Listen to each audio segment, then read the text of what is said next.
Town, from everywhere, they're coming. They're the people's choice, the Saxon Superstars.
Hello? Who's in the morning?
Yeah, yo, George, we're finishing.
10 a.m., firefighters were notified of a fire at Pink Meadow Road, off Bellows Road, in the Carmichael area. Firefighters responded and on arrival met a shanty town consisting of multiple wooden single-story structures totally engulfed in flames. Firefighters were able to bring the blaze under control within a relatively short period of time. We presently have on scene fire investigators along with crime scene investigators who have commenced work into this particular incident to see exactly how this fire started. And that is what we know thus far. I can also say to you that there were roughly over 20 homes in this particular area, and an estimated 50 people have since been displaced.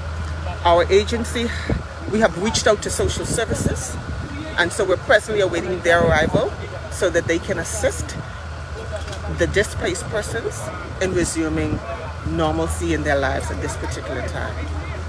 Any deaths, injuries reported at this time? We don't have any death or any injuries reported at this particular time.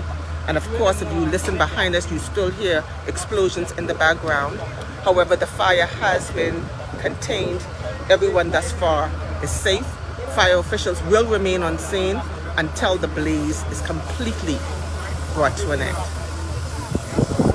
Residents would have complained about the response time of officers. They would have said that an officer allegedly said that let it burn as firefighters try to out this blaze. What is your response to all of that? Firefighters responded. They responded with 3 units, all of which were filled to capacity with water to be able to fight the blaze. Initially, when I arrived at the scene, I heard persons who were actually complimenting the firefighters on their response time and the fine work that they did in bringing this fire underneath control within a short period of time. Yes, for these residents, they're now completely displaced. How if they're stopped in a immigration raid or something like that, they don't have any documents to present. What can happen to them? Well, at this time, of course, immigration maintains records and files. And so once persons would have had their papers, they can go back to immigration. Those papers would be filed, and they would be able to provide them with a copy of their documentation. At this time, we're not focusing on documents right now. We're focusing on saving their lives. They are also human beings, despite what may be going on in Haiti at this time. And as a country, we have an obligation to ensure that their basic welfare needs are met. And that is what we're doing at this particular time. And as I indicated, social services is on their way here, and they're going to assist from that aspect. In the meantime, we will continue with our investigations from the fire department.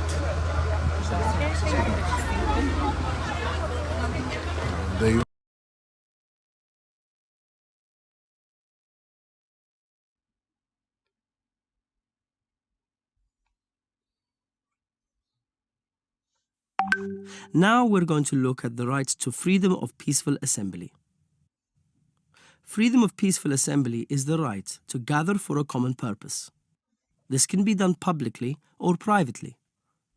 It includes the right to participate in assemblies, meetings, protests, strikes, sit-ins, demonstrations, and other gatherings. International law only protects assemblies when they are peaceful. However, an assembly does not lose its peaceful character due to sporadic violence or unlawful behaviors of some individuals. The peaceful intentions of the people assembling should be presumed. No assembly can be banned on the assumption that it may turn violent. This right may not be denied to any one group. It is open to everyone. Even counter-demonstrators have the right to assemble peacefully. Exercising freedom of peaceful assembly should not be subject to the permission of the authorities. States may require notice, but not authorization. Since public peaceful assemblies are held to convey a message, they must be facilitated within sight and sound of their target audience. Under international law, assemblies may be subject to certain restrictions. However, these restrictions must be provided by law and meet a strict test of necessity and proportionality. All limitations to this right have to be justifiable in the interests of national security or public safety, public order, the protection of public health or morals, or the protection of the rights and freedoms of others. Restrictions should never impair the essence of the right. Freedom must be the rule and not the exception. So, to recap, states have the obligation to protect and fulfill the rights to peaceful assembly and to take measures that facilitate it, enabling people's capacity to express their opinions. Freedom of peaceful assembly is an important means through which people can exercise their freedom of expression.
How many apologize? We got that wrong again. Ladies and gentlemen, thank you so much for joining us. It is a pleasure for being here. Thank you to all of my from around the world to make sure we know studio we didn't get the sound on. I don't know why we keep doing that, but we didn't get the sound on. All right.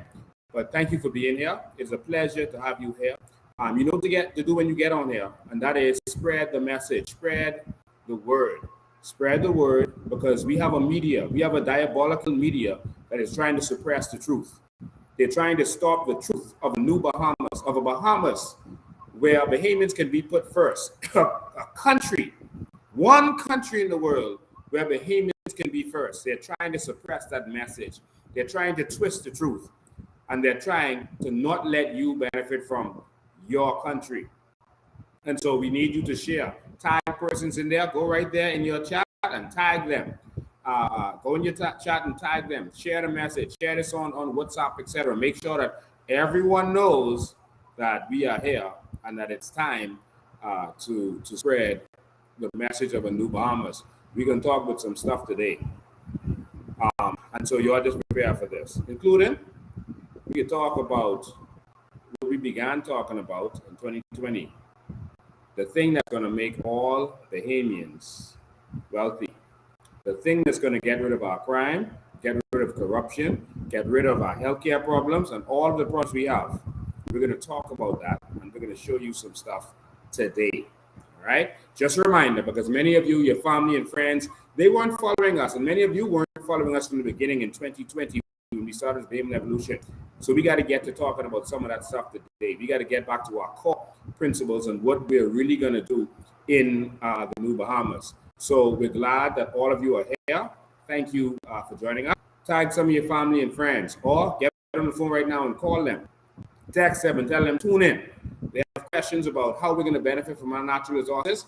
We're going to talk about that today. So we're going to talk about that Haitian stuff, and we're going to talk about CARICOM and all those other stuff that we're going to be dealing with.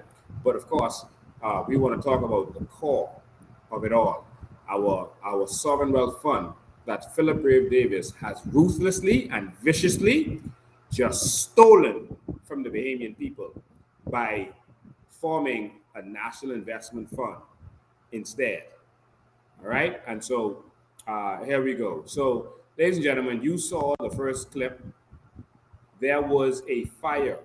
We were trying to upload the video so you could see all of this from today. There was a fire that affected a shanty town in New Providence, an illegal village in New Providence, off Faith Avenue. And I just want to say first and foremost that we thank God that there were no injuries, no one was hurt. There were some losses, but we thank God that there were no injuries. And so that is a good thing. Ladies and gentlemen, in the meantime, I just want to say I was disturbed and appalled when I watched that video. There was a fire, and immediately the PLP trolls went on to social media and started saying that this had something to do with me or the COI, and they're still doing it. They're all over, trying to blame this somehow and connect it to us because there's a fire in the shanty town, another fire in the shanty town. This has been happening for a long time. This is one of the reasons we should not have shanty town. Someone could have died. Someone could have been asleep in one of those houses. Someone could have died. This is a danger. This is a threat to national security and a danger. A child could have been asleep. A baby could have been asleep. An elderly person could have been immobilized and home alone and couldn't get out. Shanty town should not exist anywhere in the world. And we have to eradicate that. But what I noticed, other than noticing that immediately the PLP trolls began blaming the COI and myself, saying that we might have something to do with this. I mean, how ridiculous can you get? Remember when we started protecting the forest? They started to say that we were cutting down the forest and that the flood in Carmichael Road, they had a flood in Carmichael Road. They had a king tide and a spring. They had a king tide, and but they had a special king tide that caused a flood. But instead, they said, oh, this is because Lincoln and them are cutting down the trees.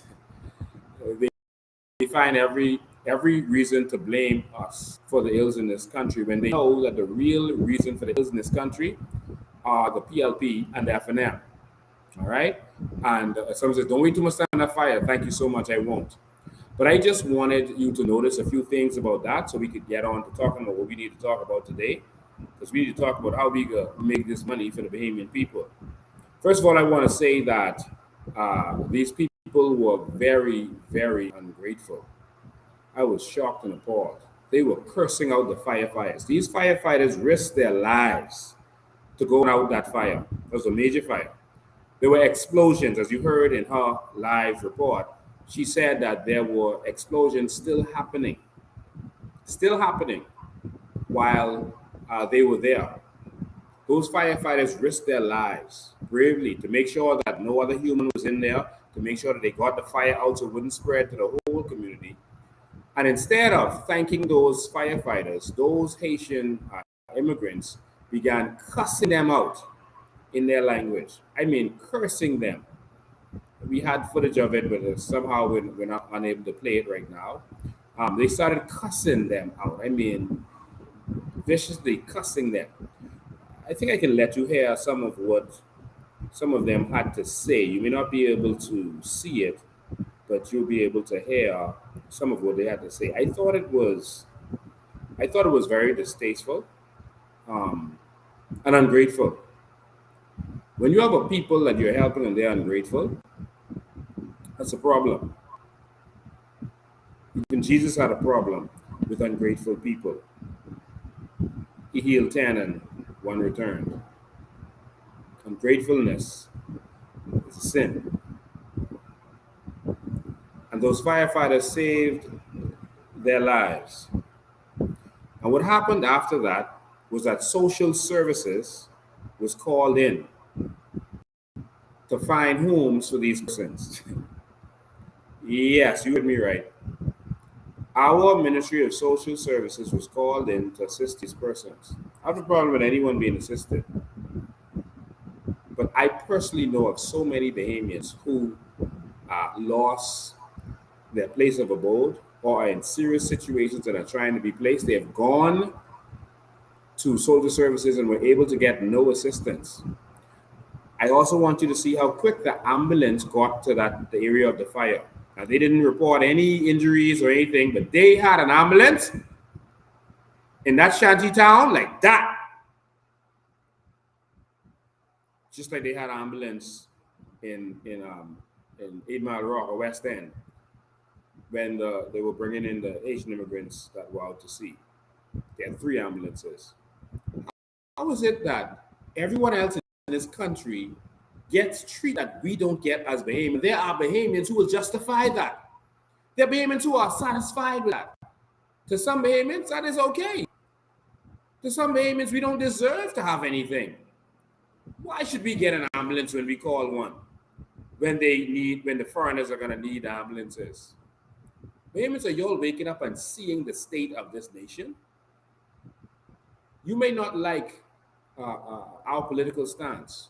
You may not like our stance, our strong stance, but you must appreciate that this country should be for Bahamians first, man. And if you have a problem with that, yes, you do have a problem with me. And I have a problem with you. This country is for Bahamians. And no one should be getting treatment in this country that we can't get as a people. It is despicable. It is evil. It is awful. It should not happen. And so an ambulance was there. But of course, as I said, they called social services. There was a fire where a mother lost a 4-bedroom house recently. 4-bedroom house. I had to house that family in one of my houses. It's a mother, 3 children, and the grandmother. The mother, 3 children, the grandmother. Tell me where our Ministry of Social Services was. Those persons are still in my house. They're paying nothing, no rent, nothing. We're assisting them. No, I don't know them. I didn't know them prior to this on a personal level. They're not family members of mine. They are Bahamians. And many Bahamians are struggling. Struggling. We can't get basic social assistance. But we're going to show you some stuff that's going to blow your mind today. So just be ready for it. All right? Don't go nowhere. Make sure your family and friends are here. I just wanted to say those things. And it's also amazing how, some of those trolls were up in arms about Bahamians who were cussing out the prime minister, who they feel is aiding and abetting this illegal immigration problem, who they feel stole their sovereign wealth fund and took it from them, and it's worth billions, and who they feel is raising taxes on everything. VAT on insurance is now going to the people instead of the company. They're finding everywhere. They're going to put VAT on salt and sugar. These people are crazy. They're finding every way to damage the Bahamian people while taking away everything that could benefit us. When the evil are in power, the people mourn. They groan. When it's a righteous government, the people rejoice. To the Prime Minister Philip Grave Davis, instead of having Fred Mitchell and the PLP spin the narrative that people shouldn't cuss you out, I can assure you that if you were doing what was right by the people, they wouldn't be cussing you out. And I call on the Bahamian people to speak your truth. Speak your hurt and your pain. Let the government know. Because if you don't complain, they're going to say, well, you wasn't complaining. You didn't say anything. That's what they're going to say. They're going to feel like you're living good. They deserve to be flying around the world and eating caviar and taking their wives and their boyfriends with them. Because you're apparently doing good because you're not saying anything. Bahamians, don't be afraid. Don't ever be afraid to voice your opinion and your feelings against the government. In fact, you have a duty to do that. And you have a right, according to the Constitution of this country. You have the freedom of expression. You have the freedom of speech. And if you choose to express yourself, that is your right. Lincoln Bain and no one else should tell you that you shouldn't say how you feel. And so people will say, oh, you shouldn't cuss out the prime minister. I also think you shouldn't cuss out the prime minister. But if that is your experience and how you feel, then that is your experience and how you feel, and you have freedom of speech and the freedom to express it. I always respect David. David was they consider him the greatest of the kings. David was on horseback with his soldiers, and a man started cussing him out, telling him all about himself. Apparently, David had killed this man's family when he was a soldier. And as David's soldiers went to kill this man for disrespecting the king, and David stopped him. David was a humble man. He wasn't perfect. He had his sins. He did his wrong. But he was scared of God. And he stopped his soldiers. He said, listen, if I wrong this man, and this man wants to cuss me out, leave him be.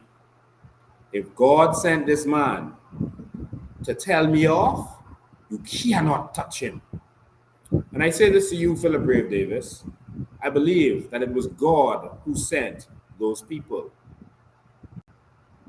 to tell you off, to tell you that you are in error, to tell you that you are not doing right by the Bahamian people. I believe that it was greater intervention. And so we are going to stand up. We understand that the trick, and it is several days now. It is now 48 hours. And I watch, headline news and these other stations where they have 48 hours, and sometimes murders are solved in 48 hours. But somehow the police still haven't solved this one little phone call. This one little phone call the police hasn't solved. Now, you cannot make a phone call anywhere in the world without it being connected. It must originate from somewhere and terminate somewhere. They call it termination. It must terminate somewhere, meaning where it ends and where it's connected. There is no way to have a phone call when that says private. That's only private for you, but the company can see that. There's no such thing as a private phone call. So you're telling me that this is 2 days later, and y'all don't know who called, or at least where they called from? I put it to you, Bahamas, they will not find who made that call. Because if they do, it will point to the Progressive Liberal Party and someone on behalf of the government who did that for one purpose and one purpose only, so the Bahamians can be hindered in their voice from going to CARICOM and freely expressing their constitutional right. We are writing to the international media tomorrow to let them know that we will be there, to come and speak to us, because Brave Davis doesn't represent us on this illegal immigration situation. He doesn't represent us on his views about Haiti. He does not represent us. All right. Someone says that there's some sound issues. Let me see if I can resolve that for you quickly.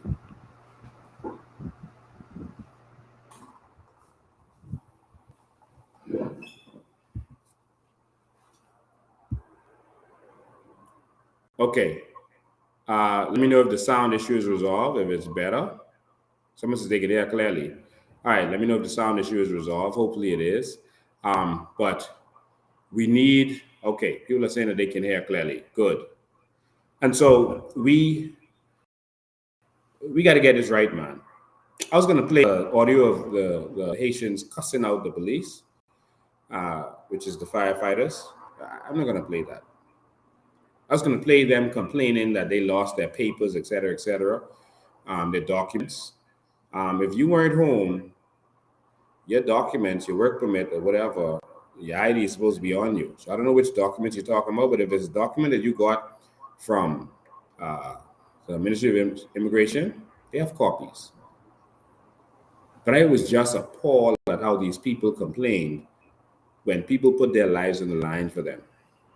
And you remember the recent story, I think it was last year, of NGOs, charities, Christian charities who were kidnapped brutally by the persons who they were feeding and helping and building homes for in Haiti. If you are not grateful, go home. If you don't like what our firefighters are doing, go home. You have a whole country with plenty of firefighters who can do exactly what you want them to do. Go home. Simple as that. That's all I have to say about that. I won't waste too much time on that. So, to all of those Haitian immigrants, you don't have a right to cuss out our police officers, especially when they're putting their lives on the line for you. Don't do that. Not in my country. We won't be entertaining that at all. Get yourselves together. All right. So there's a couple of things I want us to talk about today. Just want to make sure I pull some stuff up for you and get all these uploaded in time for you. But I really want to talk about that. I also wanted to just briefly talk about the fact that Philip Brave Davis has still not uttered a word about the fact that he stole our sovereign wealth fund. Not a word.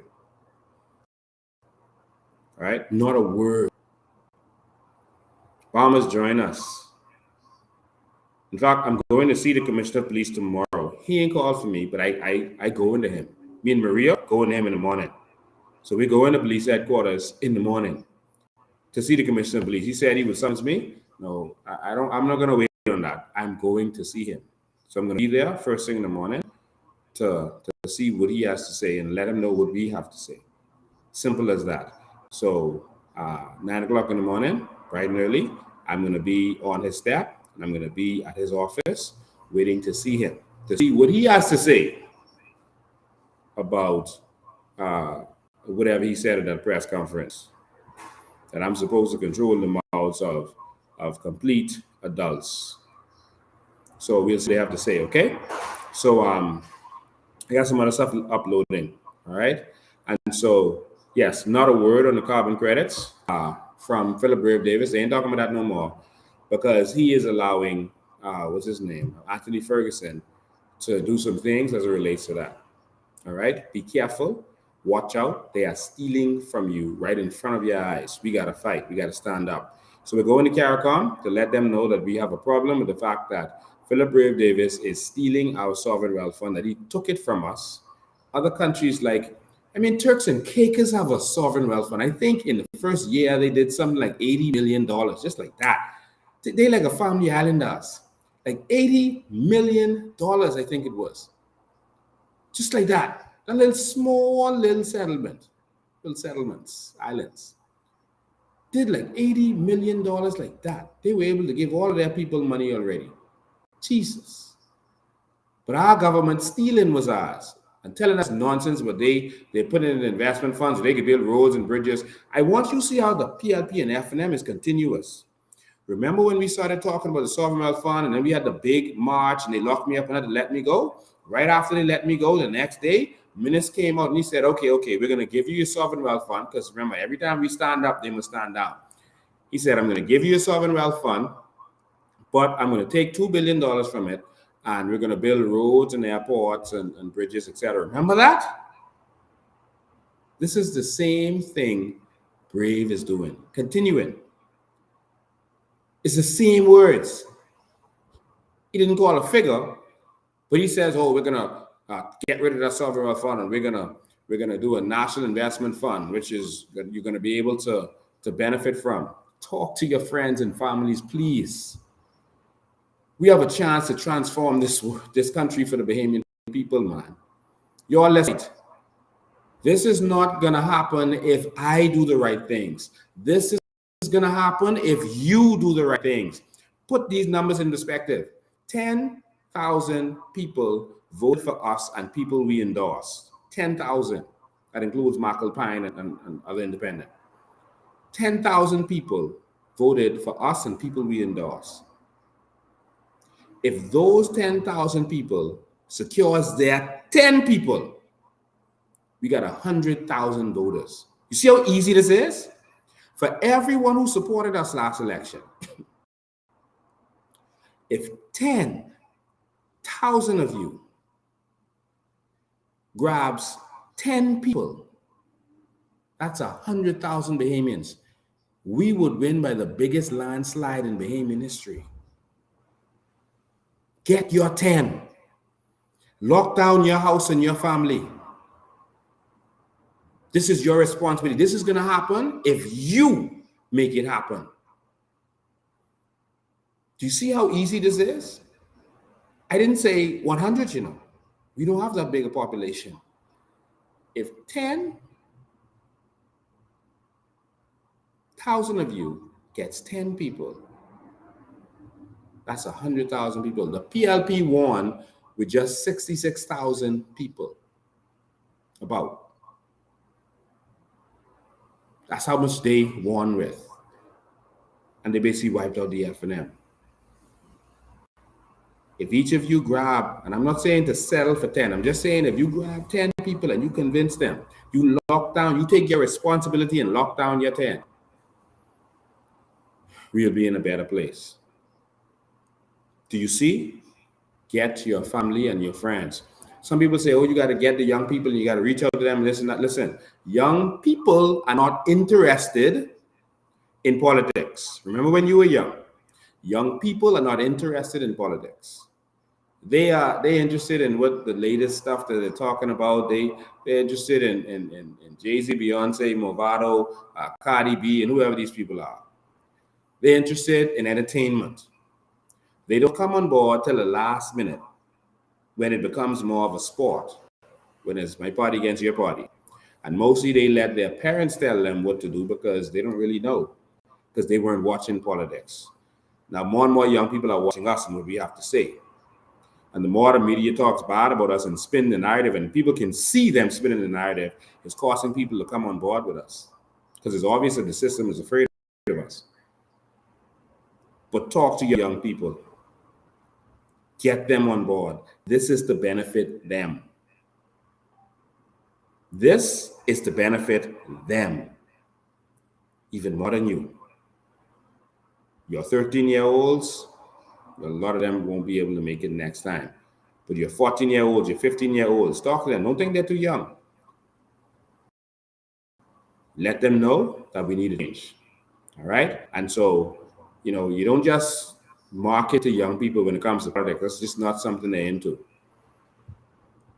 But I can tell you, everywhere I go, young people are stopping me to take pictures, etc. They are paying attention. They're watching. Let's stay focused, y'all. Let's bring this home for the Bahamian people. Let's bring this home for them. The majority of the base of the Coalition of Independence is from 30 to 60. That's the majority of the base. All right? That's the majority of our base. And they are the middle class. The majority of our base is the middle class. It's not the lower income. It's not the lower class. A lot of them, that's not the majority. I'm not saying we don't have support there. We do have support there. But it's not the majority. Our big base is the middle class. Most of the lower class, they're working. They're not interested in watching the news and the reading the newspapers, etc. They're working, hustling, trying to survive. Now, we have a lot of support there, but I'm just saying what our biggest base is. And so we got to get the message to them also. And we're going to focus on getting the message to those people who don't have time to watch the news. They don't have enough data to watch my lives for 2 hours. They don't. They take their data and watch it. That's all they got. And so you have to spread the message to your coworkers, your friends, your family members. Spread the message. Some of them won't get it, but don't be deterred. You have to keep showing them what's going on. They're going to wake up eventually. All right? And so even a lot of the upper class have been contacting us, and they're in support. A lot of our white Bahamians, because we are for all Bahamians. Black Bahamians, white Bahamians, all Bahamians, we are for. We are for Hamas, for all Bahamians. We are calling on all Bahamians to unite and create a country where all of us can benefit. And we get rid of corruption. So that if you want to do a business, you don't have to pay off a politician. You don't have to do a favor for a politician. You get that business because you're a Bahamian. You get that grant because you're a Bahamian. Let's continue. All right. So some say they're still waiting on the free electricity that the PLP promised. You've never gotten anything the PLP promised. So you shouldn't be surprised now. And you won't get anything that the F&M promised. All right? Because they don't want you to have anything. I'm just going to remind you the last time before I get into this. I sat in front of Philip Brave Davis, just like I'm sitting in this desk in front of you right now. I sat in front of Philip Brave Davis. And we talked about the natural resources, and we talked about the carbon credits, and he agreed that it's worth billions and trillions. He said, but he's old school. You can't give it to the people because they ain't gonna need you no more. And he said, what you do is you take it and you give it to a few people, and then you let them provide jobs. That was sickening for me to hear. But it manifested. He took away the Sovereign Wealth Fund, and now he did a national investment fund that he is going to be able to issue our carbon credits, our natural resources to anyone he wants, where it's supposed to be in the hands of the government for the Bahamian people. They're robbing us, y'all. We got to stand up. So the 15th, we're going to CARICOM. Please be there. All right, so I want to show you a couple of things. I want to have a serious conversation with you. And if I get to, I'll show you the documentation of the National Investment Fund. I should have it here somewhere so that you can see that with your own eyes. But there's some things I wanted you to see. There's a couple of things that I wanted you to pay attention to. We have some serious issues in this country. We have some debilitating issues in this country that, for a lot of us, we don't know how to get through this. We've had the same healthcare issues before we were born, and it continues. They're going to build a hospital now after all these years of making you suffer, and finally you come in, then they're going to give you a little something. But watch who gets the contracts. This is a way for them to make money. Everything they do is to make money for them and their cronies. So when they build that hotel, that ain't for you, that's for them. Watch who gets the contract. Watch. All of their corrupt people are being put in place in every sector of this society. Wake up. But nothing they can do to stop the new Bahamas. Now, we have a crime problem, healthcare problem, immigration problem, education problem. We have many problems that I could sit down and list. Inflation, all these kinds of things. We have a corruption problem. There are countries in this world that don't have any of those issues. But they used to. But the only thing they did differently than what we did is they let their people benefit from the natural resources. Now, I want you to see how in Qatar, which was a very poor nation where people used to die on the street, I want you to see the crime situation in Qatar. All right? I want you to sit here with me today, and I want you to see what is real. And I'm going to show you the situation in the world with Sam. But first, let's look at Qatar. And let's look at how crime is in Qatar. And then we're going to look at crime in Dubai. And then we're going to look at crime in Singapore. And then we're going to contemplate on crime in the Bahamas.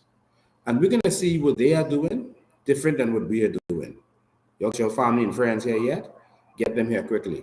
Because we're about to have a serious conversation. Let's go.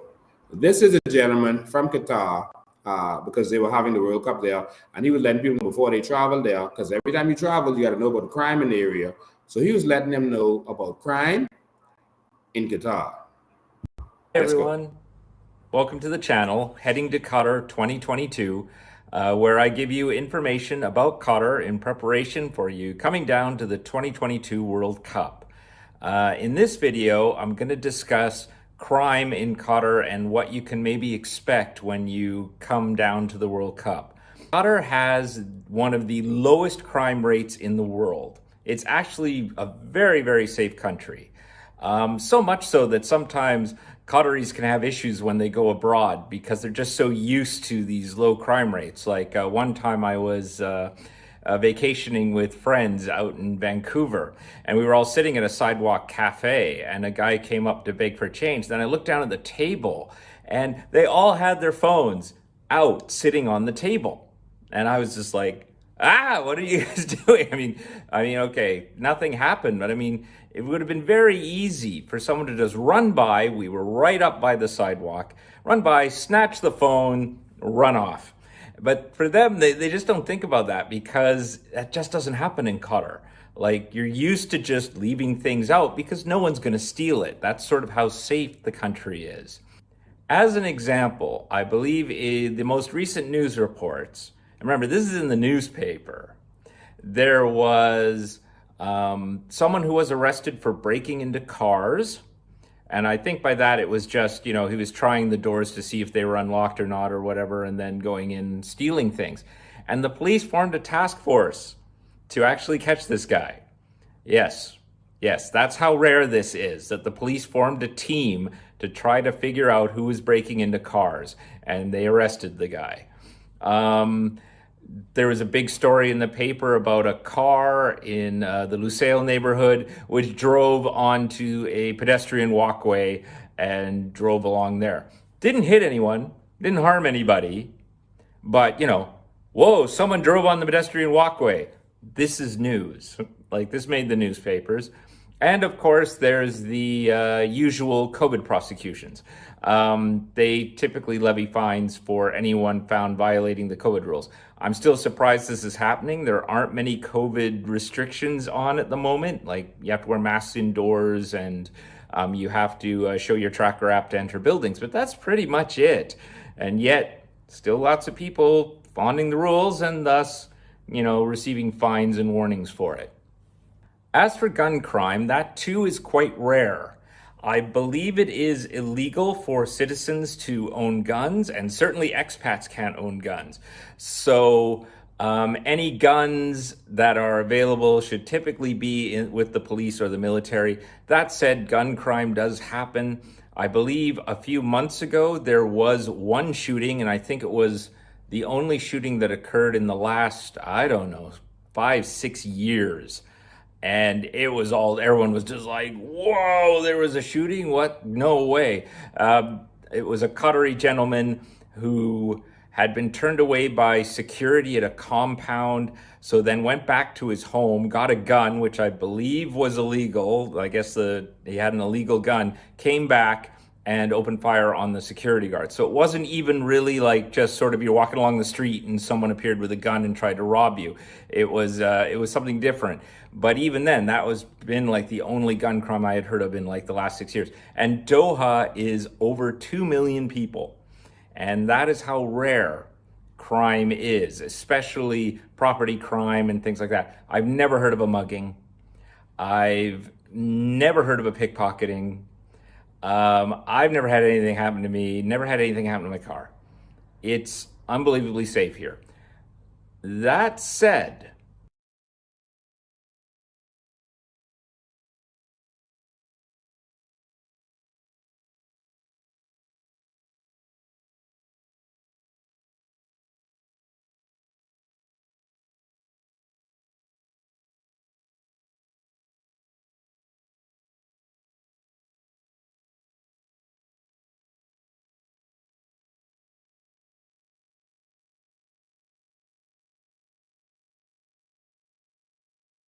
On a trip to a new country, you are most likely to hear these basic travel tips. Do not walk alone at night.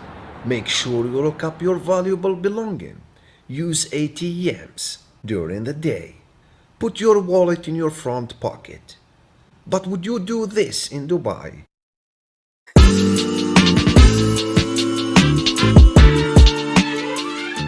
Well, true, you have to stick to some safety measures before you travel to any new city. But here in Dubai, things are a little bit different. It is safe that you can walk out by yourself at 3 a.m. in the morning without worries of being robbed by strangers. It is safe that almost all the shops here don't need to have a roll or shutter to close their doors for protection against theft. Look at how this shop is closed. Just with 2 chairs. See this small library, for example. It is without a salesman and works with trust. If you want to buy a book, all what you need to do is pay the required amount in this small blue box and simply walk away with your book. The city has one of the lowest crime rates in the world, and if you are visiting for the first time, crime is the last thing to worry about.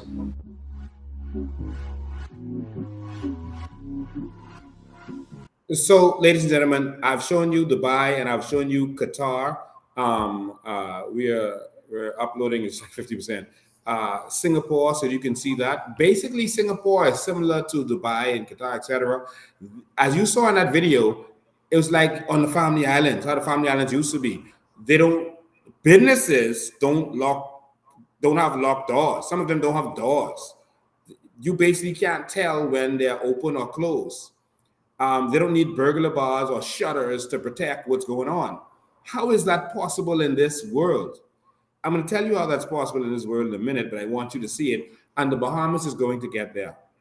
The entire Bahamas is going to be like it was on the Family Islands, where you can leave your door open, where you can catch a ride with anybody. The entire Bahamas is going to be like that again. And we're going to show you exactly how the Bahamas is going to be like that again. So we're going to show you now Singapore. All right. This one is about the same length, about 2 minutes. We're going to show you now Singapore and the situation in Singapore, because we have to give real solutions and real understanding to understand what's going on in our country. Because these politicians, they've thrown their hands up in the air. They don't know what in the world to do. Let's go. Singapore has one of the lowest crime rates in the world. So I'm at this hawker center and I'm going to leave my laptop, my cell phone, and heck, even my wallet to save my seat as I go order lunch. Could I get a chicken rice? It's about 9 a.m. and we're on the ground floor of this building, which has offices and condos. Even though a lot of the shops down here are still closed, well, you can still get a pretty close look of everything they're selling. Although some stores have chosen to put in tighter security measures. Singapore is ranked number 2 in the Economist Intelligence Unit's Safe City Index. It comes in right behind Tokyo. The population of the city-state is more than 5.5 million people. In 2016, crime in Singapore reached a 30-year low, according to Singapore police. And in that same year, there were a whopping 135 days that went by completely crime-free, from crimes including snatch theft, housebreaking, and robbery. So it's no wonder some businesses barely even shutter their doors at night. Hello, excuse me? Maybe it's self-serve. I think this is closed. I think this means that they're closed. Yep, this one's closed. This Starbucks is located in one of Singapore's underground train stations, and as you can see by the white rope, well, it's now closed. No gate, no locks, not even a door. It's just after 8:30 p.m. at one of the busiest train stations in Singapore, and as you can see, some of the shops that sell items all day long have officially closed up shop and indicated so by putting this cover over their products.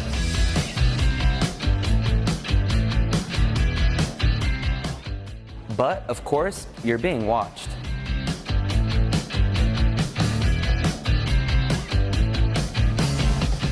One reason crime is so low here is, well, it's nearly impossible to get away with, and punishment is strict.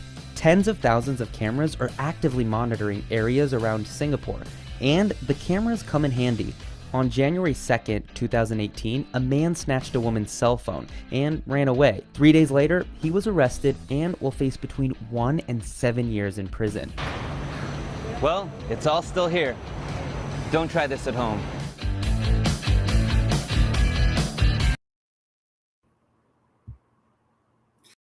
So, ladies and gentlemen, I showed you three similar countries where they don't have crime issues, the same as it was Norway, et cetera, et cetera. Why is it that these countries don't have crime issues?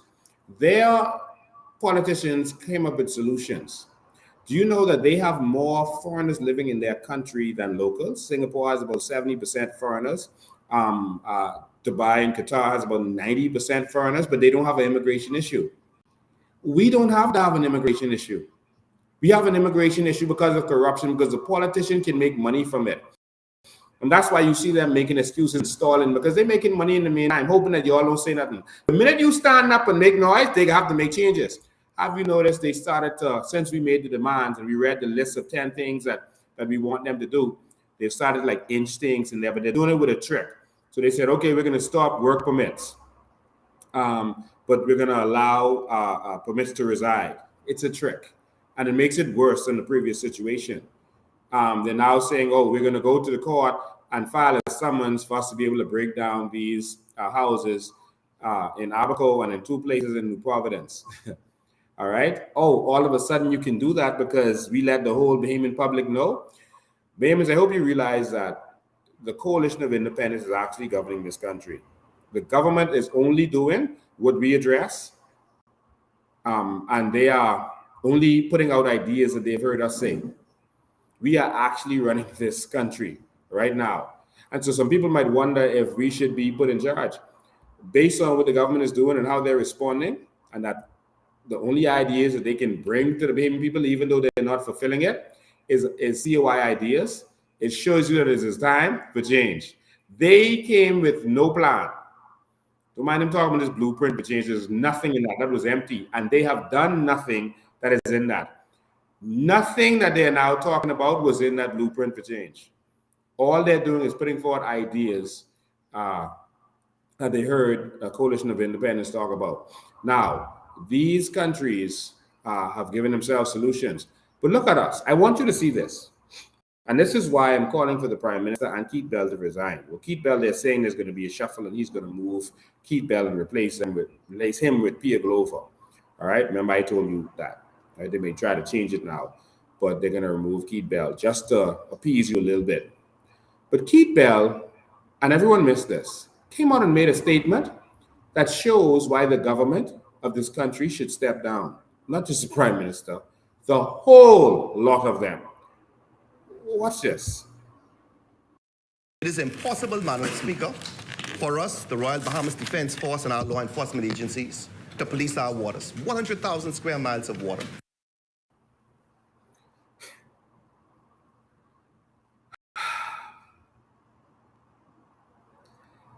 That man said, it is impossible for the Bahamas government to police our waters. Jesus. Hear that again. I want you to hear this. So while you talk about who is qualified, oh, you got to get some qualified candidates. You gotta. Was he a qualified candidate? Doesn't he have law enforcement experience? And he doesn't know how to patrol our waters? He doesn't know how to police our waters? Man the gates. There's only one way they can get in. They're not going all into Atlantic Ocean to go around to get in here. They are coming straight past Inagua, either to the east of it or to the west of it. What do you mean you can't police it? Listen to Dumbbell again. His name is Dumbbell. It is impossible, Madam Speaker, for us, the Royal Bahamas Defence Force and our law enforcement agencies, to police our waters. 100,000 square miles of water.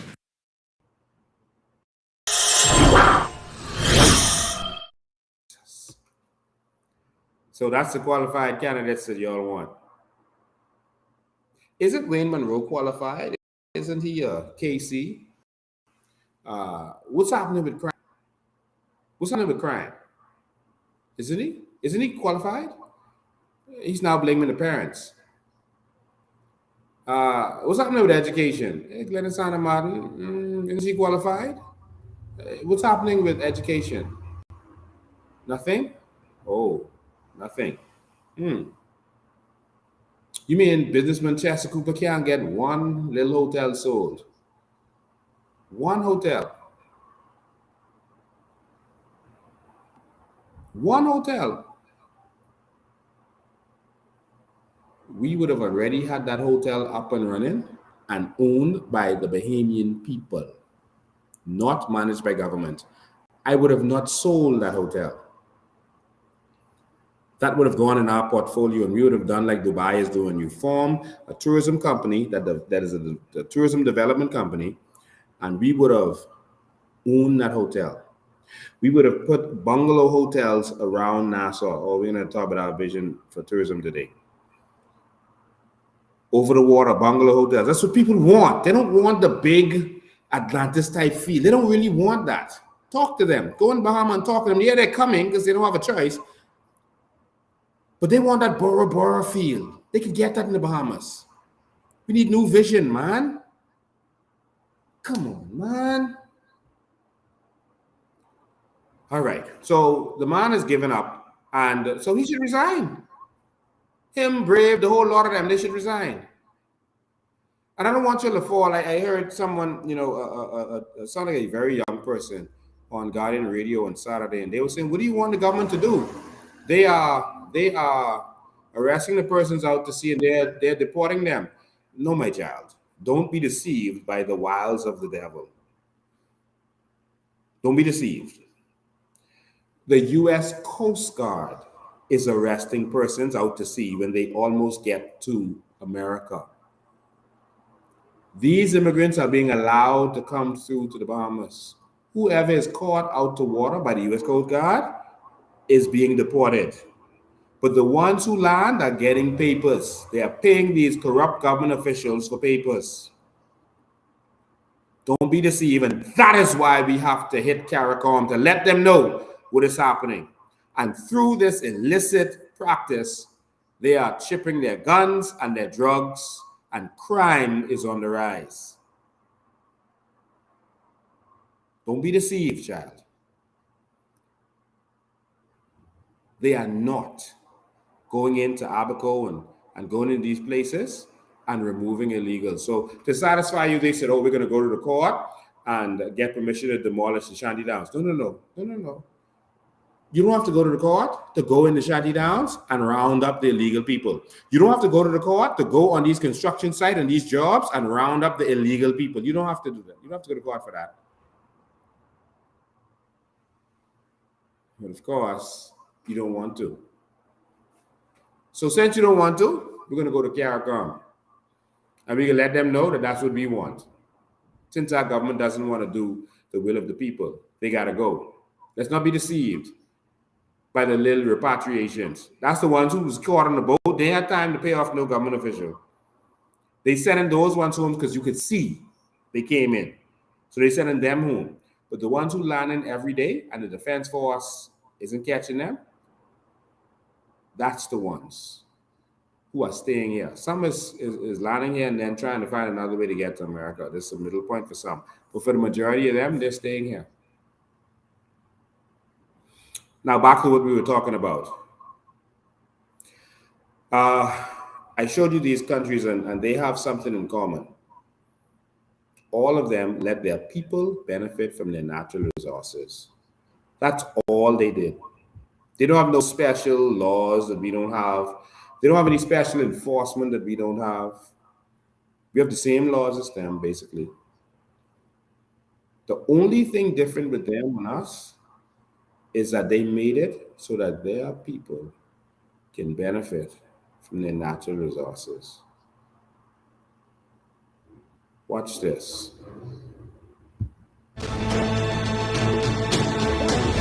This may be the best citizenship in the world, and they all have it.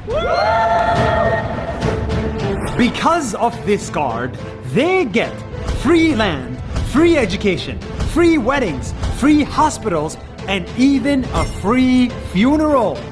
It's the citizenship of a country in the Middle East called the United Arab Emirates. This is what life is like for citizens from the Emirate of Dubai.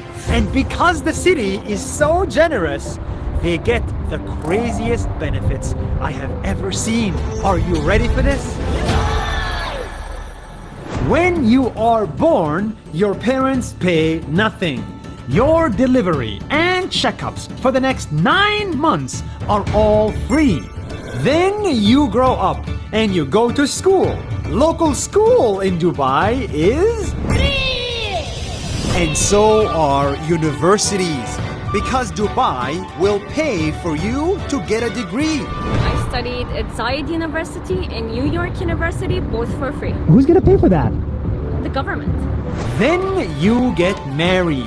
If you can't afford the wedding, you get $20,000 to throw a wedding.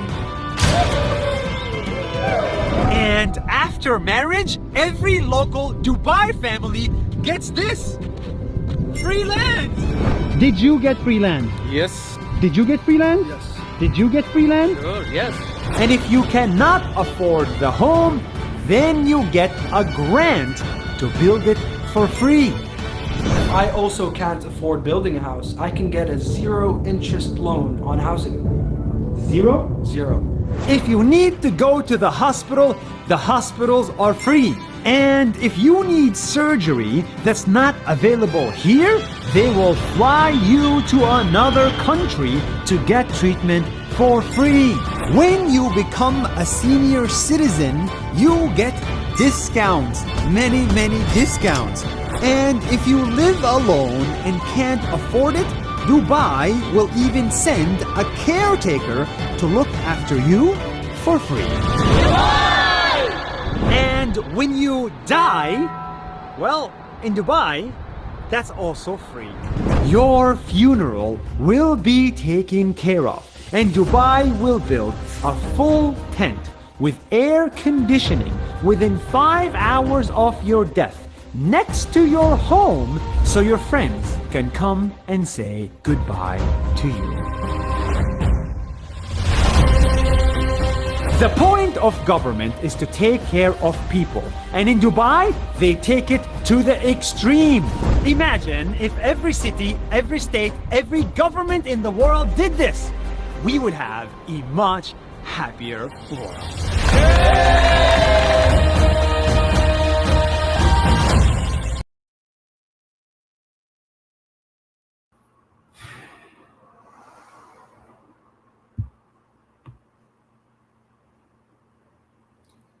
They say Lincoln being selling dreams. I am. I dream of a Bahamas where Bahamians are first. I dream of a Bahamas where Bahamians can benefit from our natural resources. I dream of a Bahamas where we can benefit from our carbon credits. I dream. They say I'm a dreamer, but I'm not the only one. I know there are enough of us, dreamers, who have a dream to transform this nation into a new Bahamas for all of us. So the question is, they say Dubai, has oil, so they can do that. No, Dubai had a small amount of oil. For a long time, only 5% of their GDP was oil. Now it's less than 1% of their GDP is oil. When Dubai first found oil, they realized it was only a small amount. They formed a company called Nakheel and other companies. They have hundreds of companies, but they formed a company called Nakheel, and it became a development company to build tourist attractions so that people from around the world would want to come there. At that time, their tourism was zero. After all these years, we still scraping and bragging about 7 million tourists. They get 80, 90 million tourists easily. Disney World gets 90 million tourists. And our tourism ministers are bragging about 7 million tourists, and they feel that that's a success.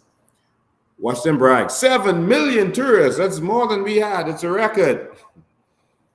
Dubai went from zero to where they are. Listen, man. They don't even have a beach. They don't even have water. They don't have water. They don't have a forest. They don't have trees. They had to create this stuff from nothing. They got a loan based on the value of the oil that they have, and they use that loan to start building the things that they built. And the people are benefiting. There were more benefits they get than what you saw there. That was just a sampling of it. Because when you turn 18, you get $100,000. In Bahrain, they give you $300,000.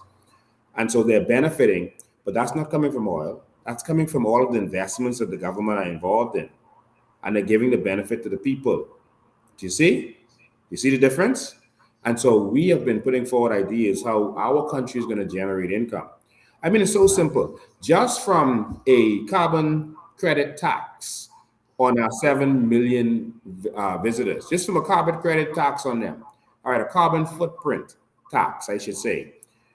If you're coming on plane or if you're coming on boat, you are putting carbon into our atmosphere. All right, cruise ships are putting carbon into our atmosphere just by charging the passengers $50 carbon tax. The cruise ship, so your ticket, instead of it being $500, is $550 because you got to pay for your carbon footprint. Instead of the airline ticket being $250, it's $300. They won't feel the difference. Just from that, 7 million tourists, that's $350 million right there that we invest in the market. And we multiply and multiply. And then from the profits, every Bahamian can get something. But even if you take the $350 million and you divide it by 150,000 Bahamians, that's $2,333 right there at the end of the year. Just from that. That one thing that didn't exist before. That's not touching our natural resources or anything. That's a check right there that goes to all Bahamian adults. 150,000 of us. You see how this is doable? But instead of giving the 350 million, we'll invest that, grow it in the markets, and then we will give the profits to the Bahamian people. And it becomes like an endowment fund where it never goes away. The principal is never touched. But you know, you are getting a check from that every single year just because of the people who come to this country. And because of the things we're going to do and attract tourism and revamp Bay Street, et cetera, we're going to raise tourism from 7 million to 25 million, like that. We have a tourism plan. Wait for Vision 2030. You're going to see it. But you can go to our website, our Coalition of Independence. Independence is TS, not CE. Coalitionofindependence.com. And you can look for our vision for tourism. And you can watch it. It'll blow your mind. All right. And so you can see the ideas we have there. But in any event, they don't pay taxes in Dubai. I just thought you should know that. That's stuff that you didn't see in there. They don't pay taxes. All right. They recently added VAT, or they were supposed to. I don't know if they eventually put it in. And that's just because of agreement they were in with the Gulf states. And they had a certain advantage. So they said, okay, we'll do a 5% VAT. Just so we don't have a bigger competition over everyone else. But they're not doing that 5% VAT to live off of it. All right. It was to live amongst their neighbors. And so they added that. But if you made everyone in your country a millionaire, they don't care. They're not going to feel that. All right. And they own the businesses, by the way. And so the tourists and everyone else, the foreigners are going to pay that.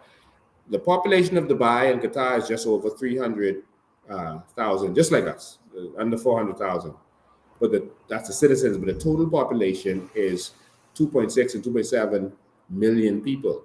That means they have more foreigners, but they don't have an immigration problem. The foreigners come into work. And so I see someone said that people are on here saying that I'm spreading hate and this kind of stuff. I'm not. I am not saying that the Haitians have to go away forever and they can't come back.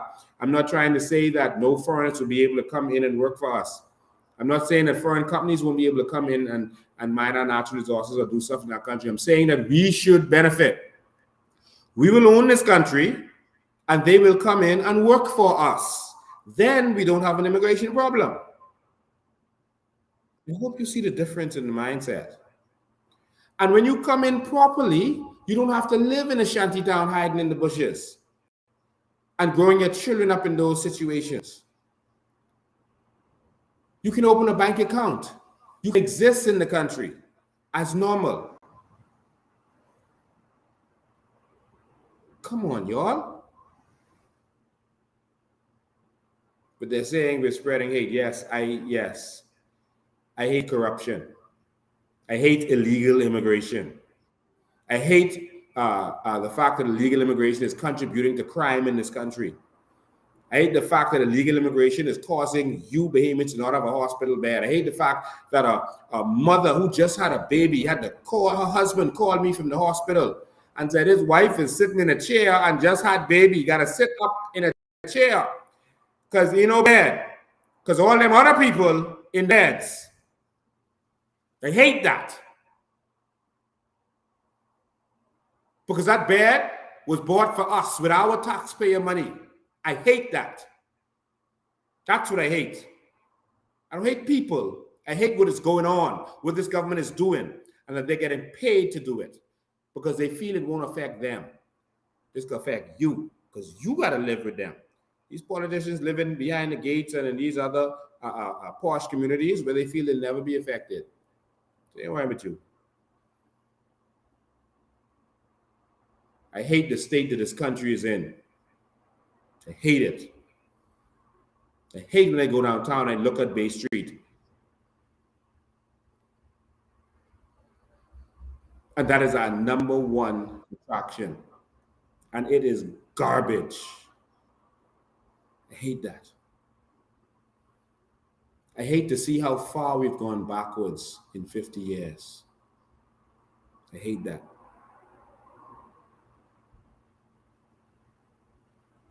I do. How are we going to get from where we are to where we need to go? Carbon credits is one. I'll get to that in a minute. Number two, we've been talking to you about sand and aragonite from the beginning.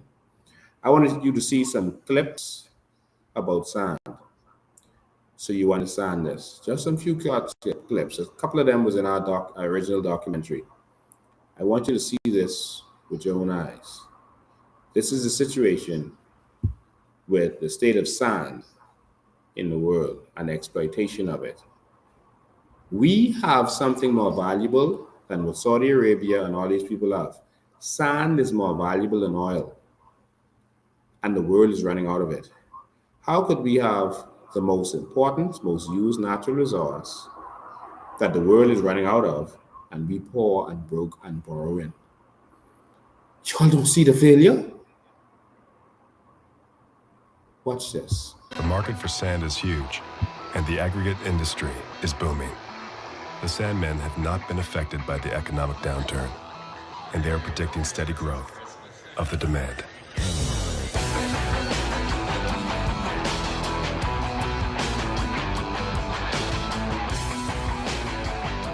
Behind air and water, sand is the most used commodity in the world.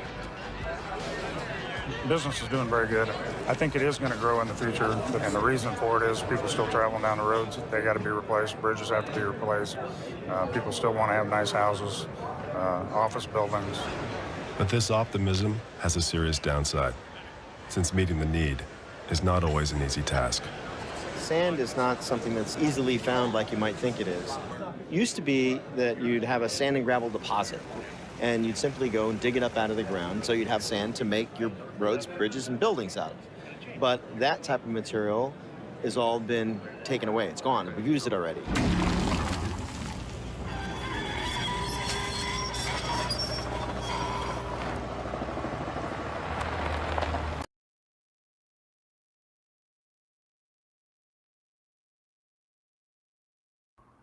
And so you've seen that sand is extremely valuable, and the world is running out of it. And all of the easily accessible sand has already been accessed. Did you see that? This is not my word. I'll let you see it again. Taken away. It's gone. We've used it already. Has all been buildings out of. But that type of material has all been taken away. It's gone. We've used it already.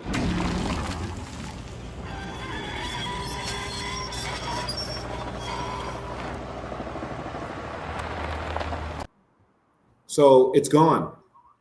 They've used all of the easily accessible sand.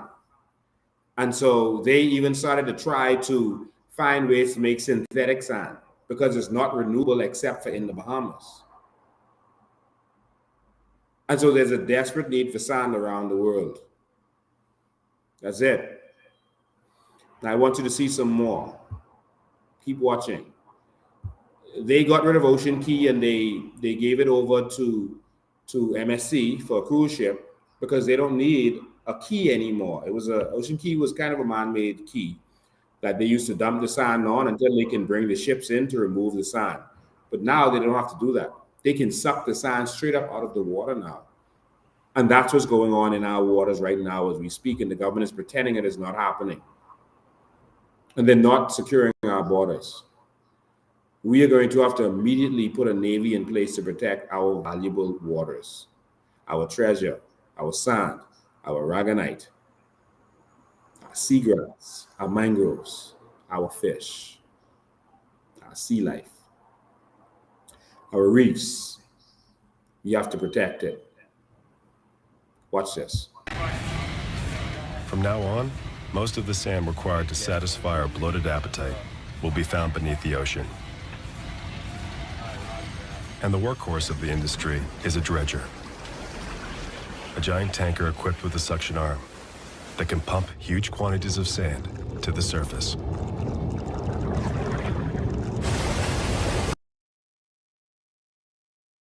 So because they have taken all of the easily accessible sand in countries that have sand, now they have to go into the ocean to get sand. Who has the most sand in the world? Us. Why are we not taking advantage of it? I'll get to that later. But I just wanted to show you more about why sand is so valuable. Do you have your family and friends watching this yet? Now, I'm going to show you a few things that they use, that sand is used for. All right? We'll start here. Most use natural resource. We use it even more than oil. We use it to make food, wine, toothpaste, glass, computer chips, breast implants, cosmetics, paper, paint, and plastics. So it's the most used natural. It's used more than oil. And they use it for, did you hear that list of things he said? I know it went fast, but they use sand for almost everything. It's the most used natural resources. That was a clip. Watch some more. Sand has quietly infiltrated every corner of our world. Melted and transformed into glass, it sits on every shelf. It's also the source of silicon dioxide, a mineral also found in our wines, in cleaning products and detergents, in paper, dehydrated foods, hairspray, toothpaste, cosmetics, and an astounding variety of products we use on a daily basis. But it's also... I am going to play that for you again because we have something in our water that they use for everything. Did you hear that list of things? That's a short list. Listen, there are literally tens of thousands of things that they use sand to make. Did you have paper? You can't have paper without sand. Toothpaste, you're using sand every day, all of us. Wine. Do you see it? Listen again. Sand has quietly infiltrated every corner of our world. Melted and transformed into glass, it sits on every shelf. It's also the source of silicon dioxide, a mineral also found in our wines, in cleaning products and detergents, in paper, dehydrated foods, hairspray, toothpaste, cosmetics, and an astounding variety of products we use on a daily basis. But it's also... I don't know what else to say. I don't know what else to say. Sand.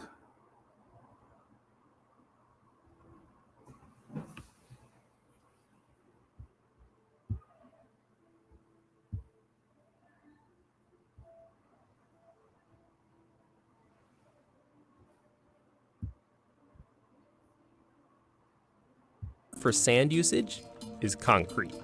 Okay, just to be clear, cement is the lime and clay based glue that sticks everything together, and concrete is the final result that you walk on, drive on, and live inside. Concrete is made of 10% cement, 15% water, and 75% sand. The concrete required to build a house takes on average about 200 tons of sand. A hospital uses about 3,000 tons, and a mile of highway requires 15,000 tons. For sand usage is concrete.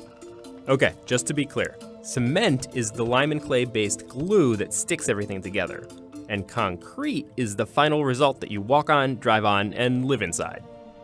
Concrete is made of 10% cement, 15% water, and 75% sand. The concrete required to build a house takes on average about 200 tons of sand. A hospital uses about 3,000 tons, and a mile of highway requires 15,000 tons.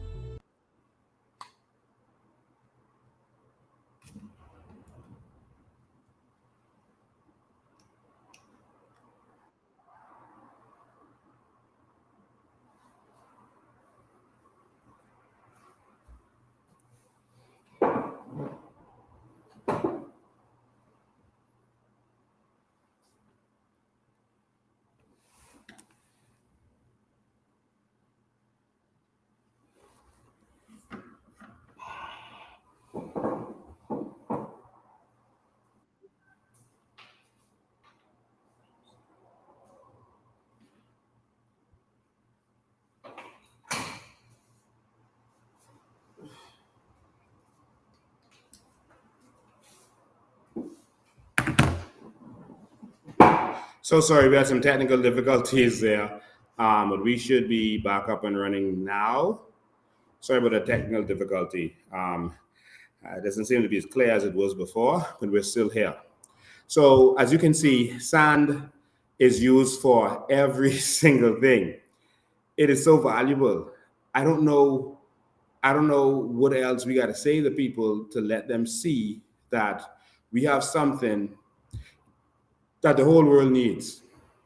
And for us to not be benefiting from it makes absolutely no sense. Even an airplane needs sand. Look at this. In our planes and most other means of transport, sand is everywhere. In the plastics, in the lightweight alloys of the fuselage and jet engines, in the paint, and even in the tires. So what we need to do is we need to get this right as a country, because it's not making sense. It's not adding up. What's happening? That's not even aragonite yet. That's not limestone yet that Vaughn Miller talked about. That's not any of these things. That's sand that the world needs. The world cannot build without sand. There's another one. Let's see if that's look. This is the last one. I want you to see. The old world was built on concrete and cement. They can't do that without sand and limestone. When they say lime, that's limestone. And guess who has that? Us. But there's also something else. There's the new world. The new world and the new order of things cannot exist without sand. Watch this. Source of strategic minerals such as silica, thorium, titanium, uranium. Think about your computers, your electronics. No electronic chips can be manufactured if you do not have high quality sand. The minerals extracted from sand are at the core of our hyper-connected society.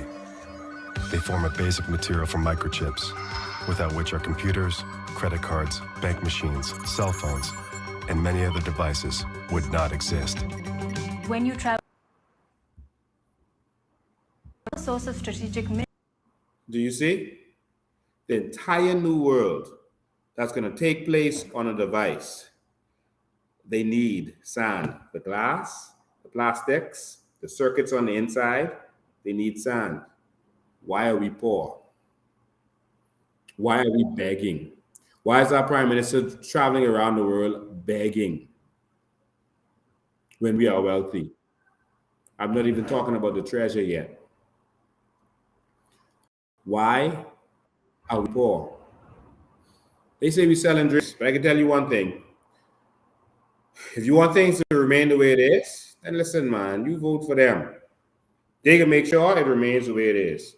And they can do some little simple stuff like build some roads and all that. They can do that from our taxes. You know, they can build a hospital because now you're complaining about it. They can wait till the last minute. And they can build a hospital and they can make sure their cronies benefit from it so they make the money. And then they can brag about building a hospital because they done bragging with paving the road. How does the government brag about paving the road? That's like my maid bragging because she washed the dishes. And I didn't start celebrating. No, the maid washed the dishes. Oh my God, she washed the dishes. I have the best maid in the world. I gotta let her keep being my maid because she washed the dishes. Oh, the maid made up the bed. When I came home, that room was clean. The maid cleaned it. That's this nonsense that you do with politicians. Road pave, I saw one picture in time of a politician standing by the newly paved road.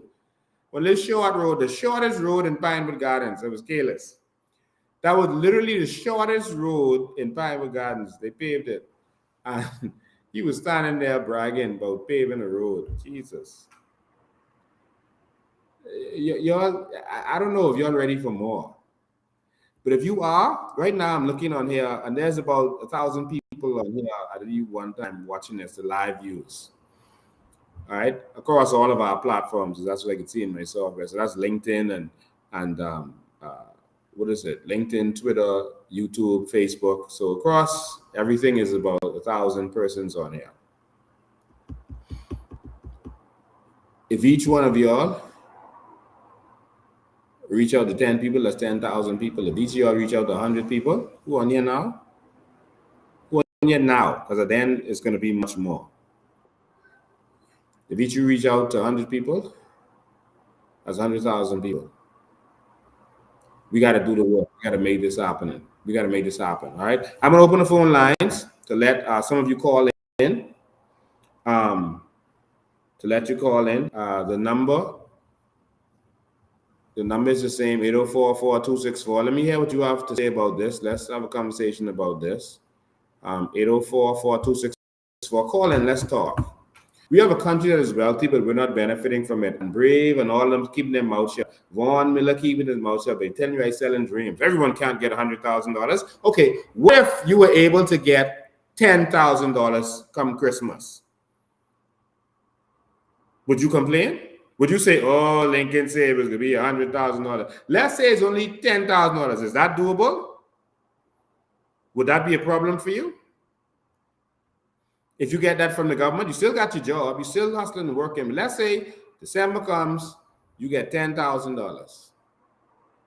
That's a problem?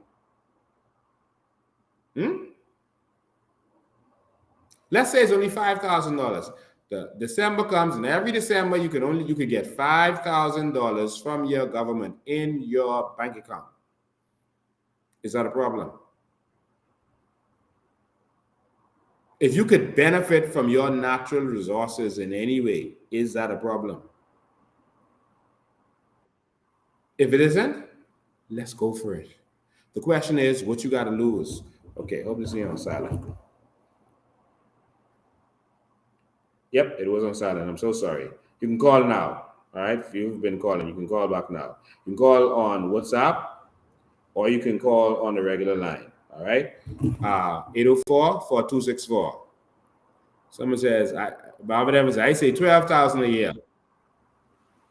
Someone says 2,500 of money in bad. Listen, just of your credit, your carbon credit, you're gonna get $3,000 to $4,000 a month. Just on your carbon credits. $3,000 to $4,000 a month. But Brave took that from you. And he take it for himself. Just of your carbon credits. My Lord. 804-4264. Call in. Let's talk about what's going on. Now, while we're waiting for you to call in, listen. We have to show the government we're serious. We have to go to CARICOM. We have to go there and show them that we've had enough. We have to let the world know what's going on here. We have to let the whole world know that Brave doesn't speak for us. when he say we are dedicated to resolving Haiti's issues. He doesn't speak for us. Philip Brave Davis, the world gave Haiti $13.5 million. They put Clinton and Bush in charge of it. And both Clinton and Bush were saying, boy, yeah, you know what you expect them to do, but that was rough. That was rough. They said it wasn't doable. I literally spoke to a contractor, a U.S. contractor, big businessman. I spoke to him in Florida. After the earthquake, he was in Iraq, helping rebuild Iraq, his company. And they moved him from there and sent him to Haiti and gave them $1 billion as their first budget to deal with the situation in Haiti. And he said they went there and they put infrastructure in place. They put telecoms infrastructure in place. And they said they were going to be top notch in the region. Like no one would be on their level. They would be on par with the U.S. based on the equipment that they were putting in Haiti. But he said the minute they put the infrastructure down, the next day they come back, it's gone. They could take months to put in that infrastructure, no matter what it was. But within a day or a couple of days, depending on what it was, they come back, that gone, stolen. A part of the problem is the mindset of the people. All of the people are not bad, but they're letting the bad people control. If you have a people who are going to tear down their infrastructure, and see, you wouldn't mind if they take $1 billion worth of stuff if you could see it in the community. Okay, they took it and they sold it and they made some money, so now people eating it. No, they just take it and you don't know what happened to the money. And so after they put all those stuff in place, he said the next contract they were supposed to get was $3 billion. And he said he told those persons, he said, it's good money he's going to make from that, but he's not willing to do that. Because to put $3 billion worth of stuff in there and the people take it right away, he said that's wrong. He said he'll walk away from that because that's people's money going to waste. They lost $4 billion worth of infrastructure because of the mindset. But you want to tell us who don't have money to build our hospital, to build more schools for our people, et cetera, that we must help them? You know what we could do with $13 billion?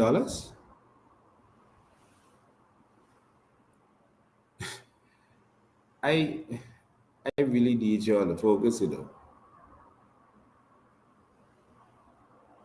I really need you all to focus.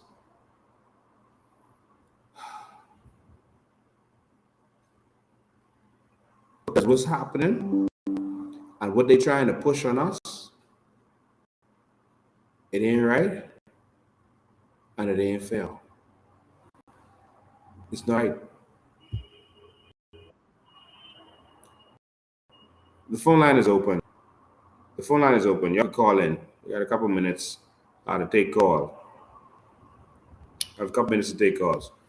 The phone lines are open. 804-4264. 804-4264. 804-4264. Watch this. I don't want you to ever forget this and what's really going on. Over the holidays, when all of you guys were out there partying and enjoying Junkanoo, the government passed the National Development Fund Act. Stop right there. Last week I told you all that anytime you want to see something important happens, and I gave reference to the fact that they pass all the crime bills and all the things like rape cases and stuff like that, and all of the sex acts and stuff that people want to enjoy, they would pass those things at the end of the year. You remember me telling you that? They pass those things at the end of the year when no one is looking. No one peeping, no one checking nothing. They partying. So you hear what he said just now? They passed this thing, a second act, while you all were partying. You had no time to waste. Carry on, sir. But what is even more significant, not that they passed the Act for the National Development Fund, that act also repealed the Sovereign Wealth Fund Act.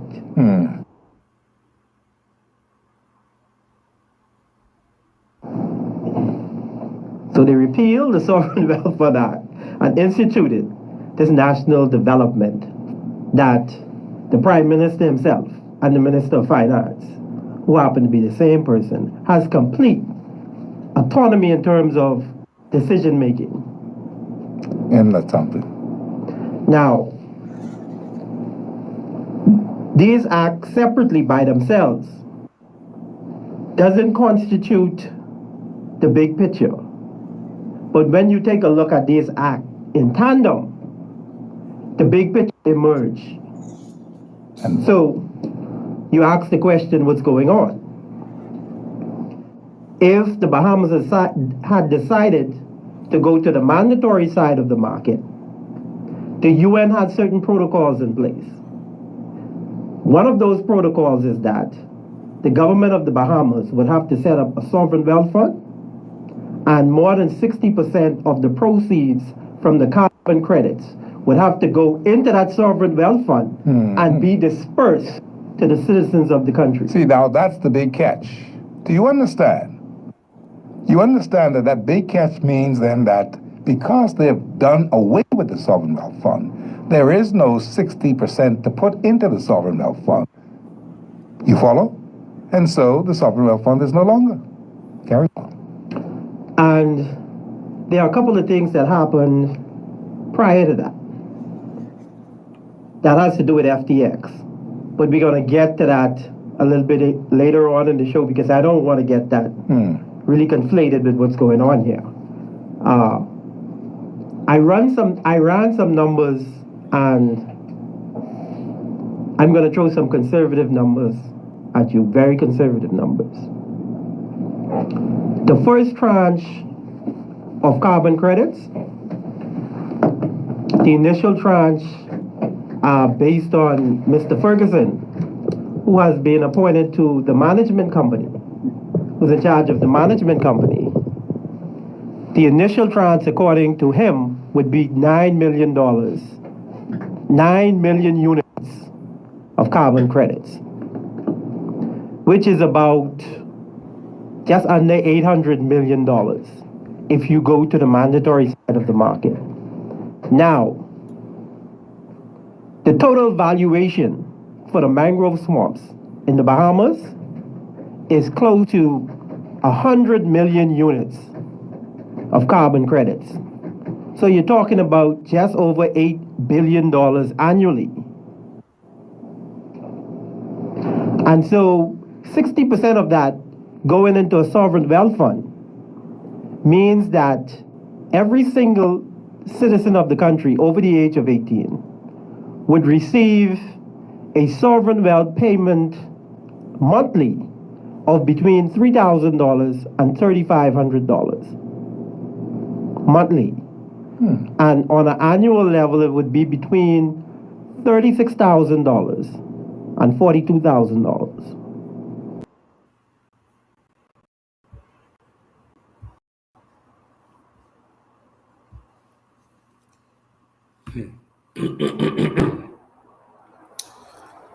So Grave Davis is robbing blind right in front of your face, and there are PLP trolls up there being paid to discourage you and to put your focus elsewhere, to send memes out about me, about Maria Daxon, because they want to distract you while they rob you blind.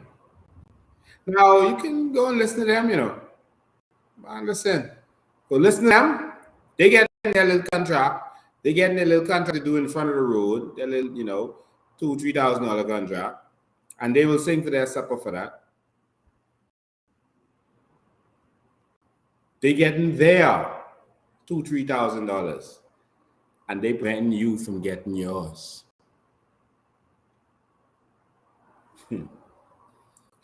So I saw someone on WhatsApp saying they can stop answering these trolls. No, don't stop answering them. Keep answering them. Let them know that people are awake. Answer them every time they open their mouths. They're getting paid. Remind them that they are political prostitutes. Their voice has no effect because they're getting paid to say whatever they have to say. I see sometimes a political troll will put a statement out there and people will call me to ask me if that's true. Listen. If someone is being paid to say whatever they can say and you're going to call me to ask me, they say this for you, is that true? You're not wise. You go to phone lines. Good evening, you're live.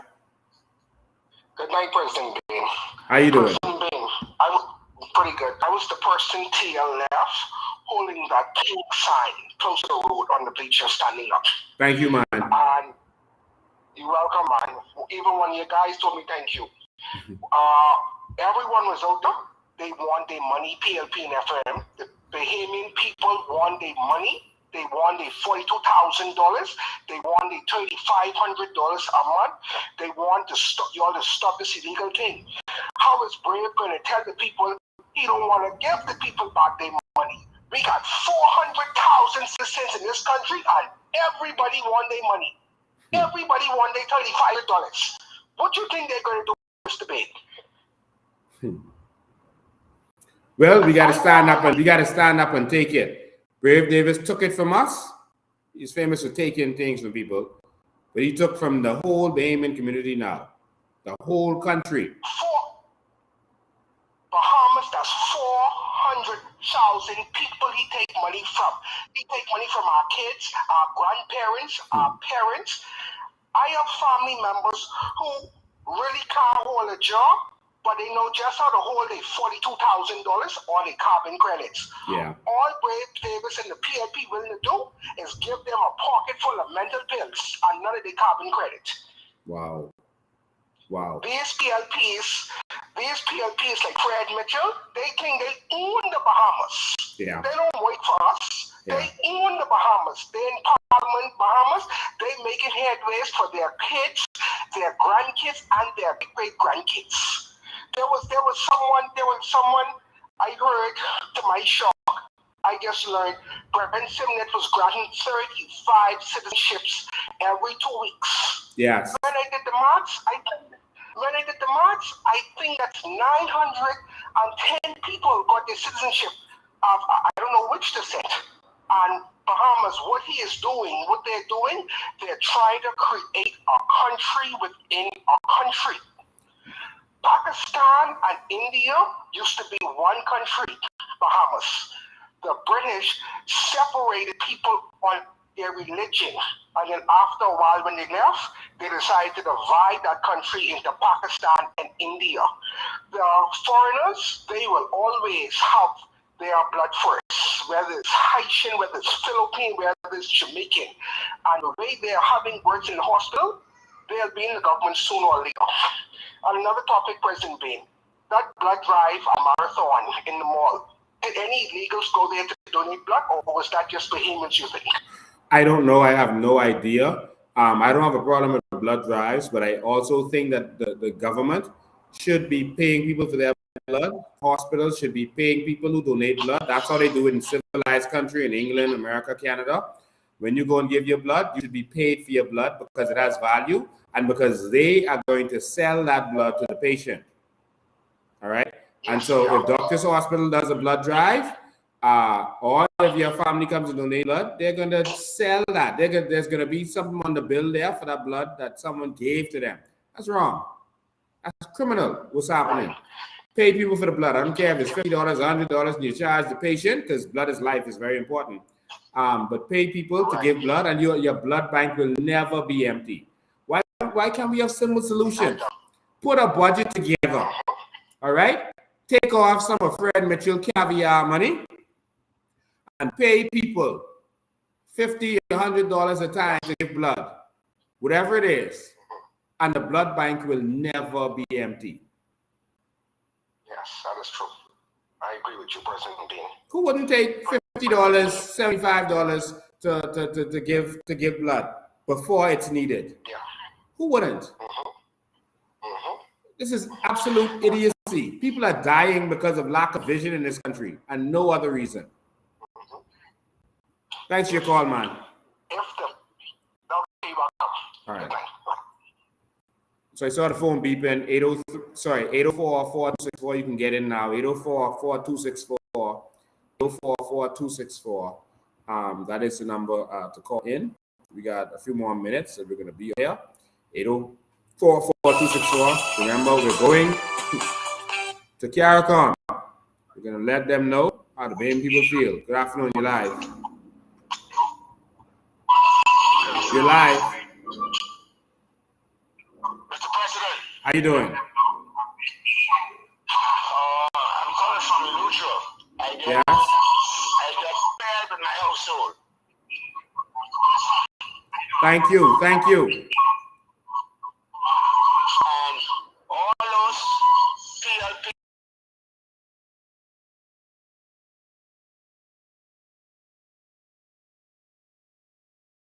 All those who plot against our funds, all of them who try to rob us, remember that. He offended our constitution, he offended the Bahamian people, and we will not settle for that. No government in this Bahamas ever no more, because you have educated so much, so that ain't gonna never happen no more in this country. And me stand for him, let him know, the war is on. Yes.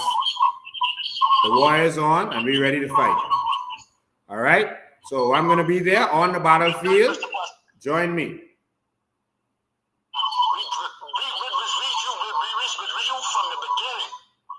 Thank you, man. I was a PLP, and I changed. Wow. Congratulations. My own house is a PLP. Wow. We ride the buses and up and down for the PLP. We do everything for the PLP. But how do you educate us now? We know the difference. We know the difference. We know who against the people. Yes, we do. People's poor that told us more. That ain't gonna work no more. Yes. So let's spread the word. Good night, Mr. President. Good night, my brother. So how the new Bahamas is going to come to fruition, where we're benefiting from our natural resources, whatever the benefits are. You know, some people talking this $100,000 thing, you know, it could even be more. All right, whatever we decide for it to be. But we're going to do everything in our power to make sure that our Bahamians have all of the things that we've promised. We've promised free electricity, like many of those countries do.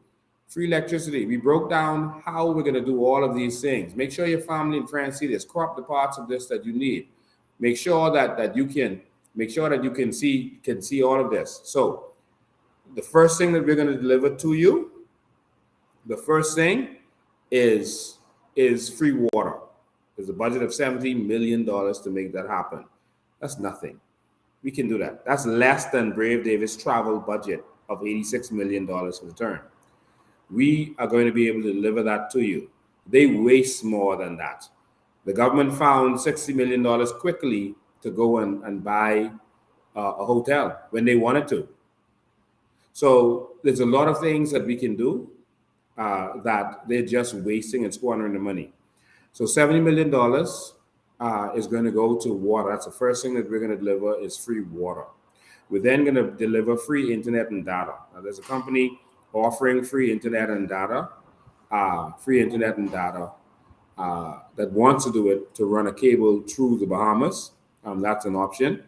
And that's going to be worth trillions of dollars, running the cable through the Bahamas to go to the rest of the region to the south.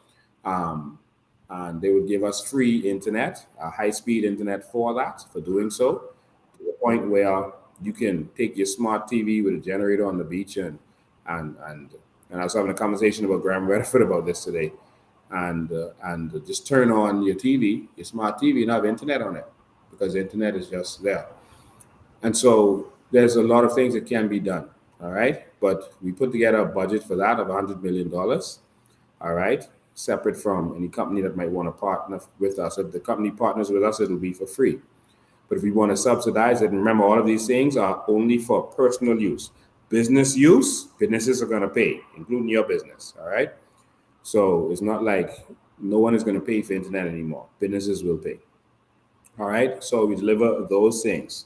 We're also going to deliver to you free electricity. Using our carbon credits, we're going to build solar power plants, hydro plants, etc. Countries and companies will build that for us, like it's happening in the Philippines.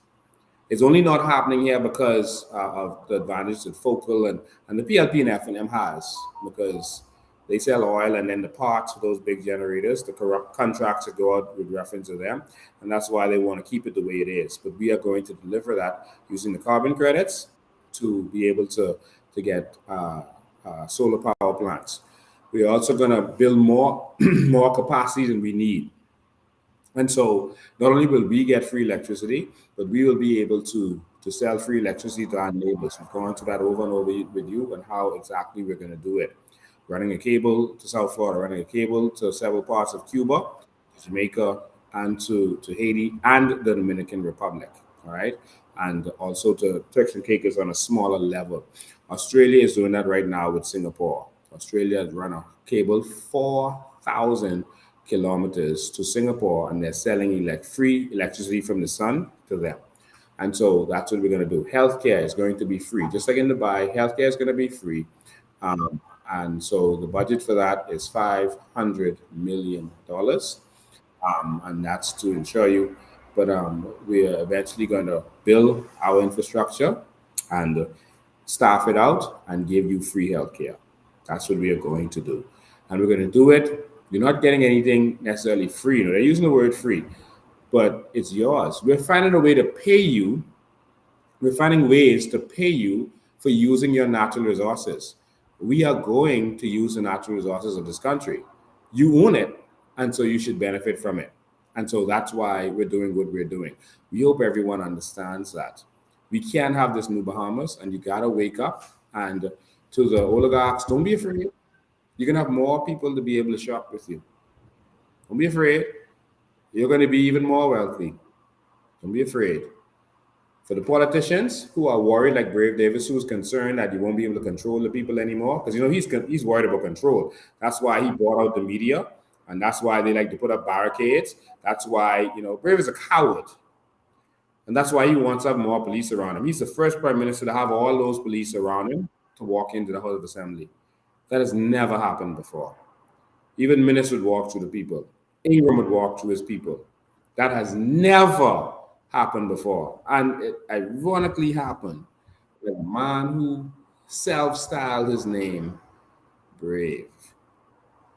You ain't brave because you looking for excuse to get more guards around you. You looking for excuse. All right. So these are some of the things we're going to talk about. I'm not going to go into all of that tonight, but we can do this, Bahamas. We can do this. Let's go bigger. Let's be smarter. Let's get this done. Let's be smart, man. Let's be smart. I just want to show you a little clipping of Bill Clinton and what he went through in Haiti. I just want to show you a little clipping of this. It's going to take some minutes. I'm going to show you a good much of this. I want you to see if Bill Clinton and George Bush couldn't do nothing for Haiti, what Brave Gang would do. And they had $13.5 billion. I want you all to watch this. Some of you that never watched this. Watch this. I'm going to show you 5 minutes of this, but watch it. I think the IHRC was the proper mechanism, but it was cumbersome, and it took a lot of concentration and time to make decisions. A lot of people seem to think that our group, the Reconstruction Commission, was getting money. We didn't. We never took any donations. The donors put their money in a special account of the World Bank. And then when the IHRC approved the expenditures, then proposal was funded by funds being released from the World Bank. What we did was once the World Bank released the money for an approved project, we said, here's the project, here's what the money is, here's who got the money. And then after the money was spent, we had an after-action audit which evaluated how it was spent. And that's what we did. The 2 years that I was the co-chair of the IHRC with the prime ministers of the governments of Preval and Martelly, that's what we did. And we had those reports, and people can find them, read them. It's all a matter of public record. But I never touched any of that money. I was always surprised that people would suggest that. Through the Clinton Foundation, I raised $30 million in emergency fundings, and President Bush and I together raised $50 million more. And all that money's been documented. 100% of it went to Haiti. And what we did with that, and building new businesses and things. And then I set up a Haiti Action Network with an alliance of business people, and they have, this is 9 years later, and we're still working at this, almost 10 years. They have raised and deployed more than $500 million. Now along the way, we've had some setbacks. The iron market burned and was never properly insured, and now because of all the domestic unrest, the Best Western's gonna close, and we don't know yet if we can save the Marriott. But in terms of what we did, I think we ran up a pretty good score. We raised a lot of money, created a lot of jobs, helped a lot of existing Haitian businesses to expand, and supported a lot of NGOs that were Haitian and doing well. And I think I tried to build, the money that I raised, or the partners that I made, we were trying to build Haiti through the Haitians. I didn't want it to be an outside job. I wanted it to be an inside job. And a huge number of people were helped, but it couldn't overcome a lot of the self-inflicted wounds of all this political dysfunction in the last few years. So what I wanted to do was to develop energy efficient, water efficient, sanitary housing in a range of costs, anywhere from tiny houses, small houses at $2,000, up to what were quite comfortable houses at about $30,000. And we were going to construct model homes, and then have people come and look at it, and then try to develop a plan to build these houses, but the people that would buy them would have a lot of choices. And the real problem in the beginning was the difficulty in establishing title, which I still think is a problem the Haitians are going to have to solve. Since so much of this in Haiti is done sort of on an ad hoc basis, we still could have done a lot if there'd been strong support for it. But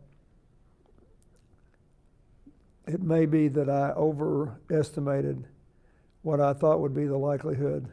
I thought when people saw these things and saw how many jobs we could create and how many people we could move into homes and how good it would be for the economy, that there would be a new energy and willingness to resolve these land tithing problems. And I was wrong.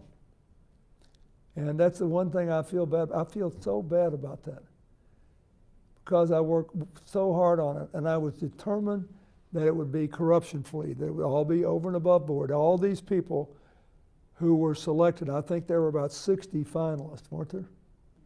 Something like that. And I was determined that it would all be transparent. And maybe I made a mistake. Maybe I should have just been working on something else.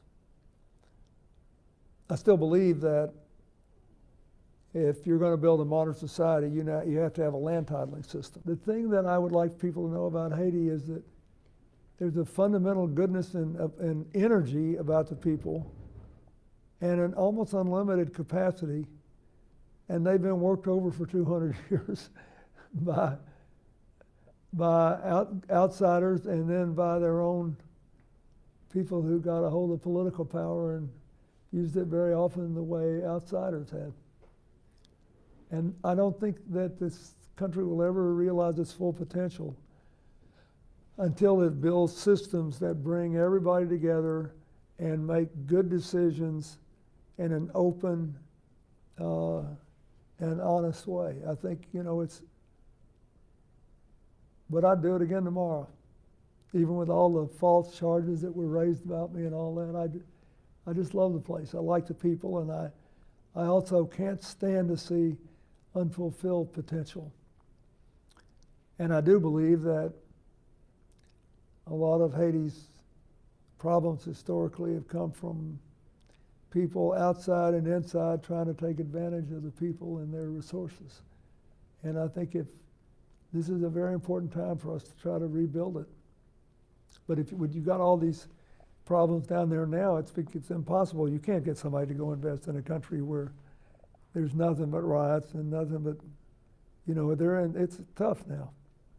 On the 10th anniversary of the earthquake, what are your reflections about the country? Well, I thought we did a good job of recovering in the immediate aftermath. A pretty good job of cleaning up and rebuilding Port-au-Prince. A fair job of trying to spread economic opportunity throughout the country. A good but uneven job of trying to empower the NGOs that were running schools and health clinics and other things. And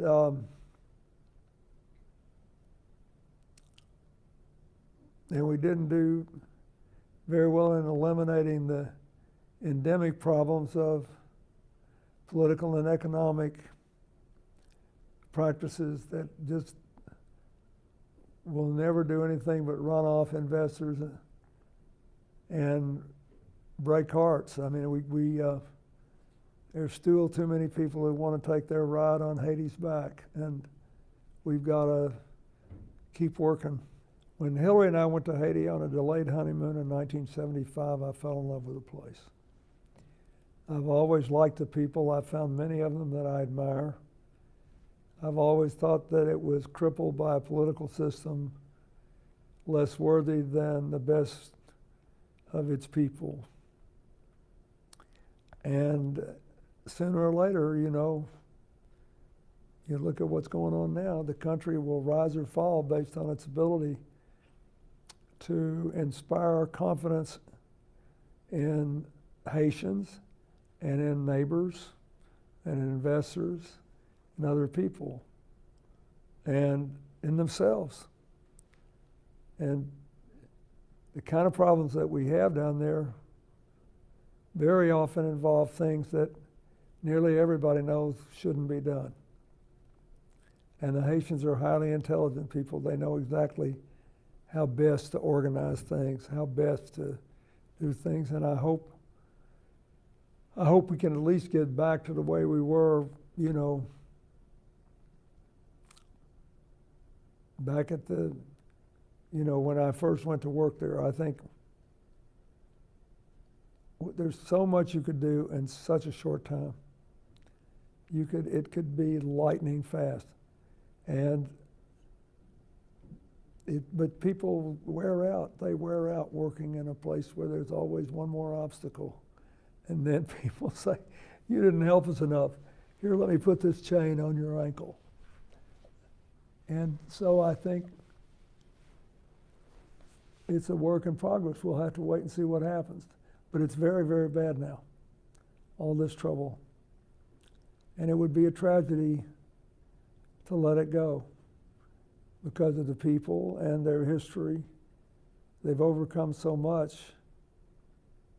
And yet, like most people, they live with a lot of self-inflicted wounds.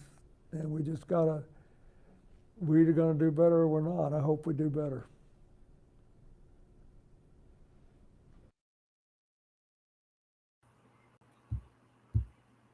And so the gist of what he is saying is that there are some self-inflicted wounds, And there's some issues with owning land, particularly with foreigners owning land. Foreigners can't own land, so you can't initially own the land to build on it to turn it over to a Haitian.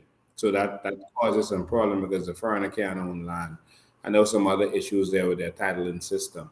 All right, but they have protections in place to protect their land, and that protection has caused them to lose billions of dollars in housing. Go to the phone line. Good afternoon, you're live. Good evening, Mr. President. Good evening. Yeah, Mr. President, I have a question to ask. Okay, according to international law, when foreign kids come to your country, they must be educated, right? Yes. But even though they have to be educated, is it international law that they pay taxes to your country? I mean, like going to school? Could they be charged? To go to school? No, you won't be able to charge them if you don't charge others. So we are educating foreign kids to overtake our country. And so they don't have to pay no taxes, but our seniors have to pay taxes. I mean, like, yeah, our seniors are paying about tax. Yes, that's because the government is not rounding up the illegal immigrants and getting them out of our country. Instead, we are paying for their education, paying to bus them to school, paying to give them social assistance when Bahamians are being refused social assistance. We live in a sick, demented country. Wow. And I mean, I find it so appalling. I am just totally annoyed, you know. But I'm standing with you. I'm standing with you, and you stay faithful, stay focused. The nation praying for you, brother. The nation praying for you. Whether a lot of people might not believe that we have senior citizens from the different two monster groups, they are praying, and because I know that my father said to me and my brother, like I think I've mentioned it before, that a change is going to happen in this country. He said, son, I might not be around. He said, the politics are dying, so it's not in the country. And that you two, I called you all here because I believe that you two are lions. You go and you stand with him. You have the best interest for the Bahamian people. Yeah, the interesting part is you pay for education in Haiti. And education is a big business in Haiti. I just thought I would say that. Thanks for your call. Yeah. So we have to defend our country. This is the only country we got. And so we're going to CARICOM. After CARICOM, then we're going to start our demolitions. And so we're going to go to CARICOM first, and then we're going to start our demolition. We're going to go with the lady who owns the property that the Haitians took from her and violently threatened her. We're going to go to her property this week to do an assessment. We're going to go there and do an assessment, and we're going to see what's going on, what needs to be done, etc. From there, and we're going to go back there right after we finish with CARICOM, and we're going to demolish that. Right? So just letting you know. So I'm going to go there on Tuesday, and so I'm going to know the time by tomorrow. So it's going to phone lines and I'll continue. Good afternoon, you're live. Mr. Bento. How you doing? Everything good. First time calling. Thank you, man. Yeah, I give up my support though. And what I'm about to tell you, I see a video what you just show on the Steve McKinney show. Yes. You need to send that viral. Or I don't think too much people see that. Wow. See what I'm saying? Yeah. I don't think too much people know that. Yeah. Right? And like I say, that you need to try to get that out more. Yeah. See what I'm saying? And right. Brave down the people threaten. I mean, I don't want to kill Brave. We want to see him himself. You see what I'm saying? Yeah. And I saw them, I trust me, I have a big coup. All right. Sounds good. I will hear you in short order. Thank you, man. No problem, brother. All right. And so we're going on Tuesday. And so I think I can set it up from now. So if persons, the sun goes down at 6, if persons could meet me on time at, hold on one sec. If persons could meet me on time at 5 o'clock, on Tuesday at Bacardi Park, by the Rat Bat. If presidents could meet me there at 5 o'clock, we need real men to stand up for our country, to stand up for our women, etc. If you can meet me there at 5 o'clock on Tuesday, we're going to go to do the assessment. We're going to see how much buildings need to be broken down, what kind of bulldozers we need, etc.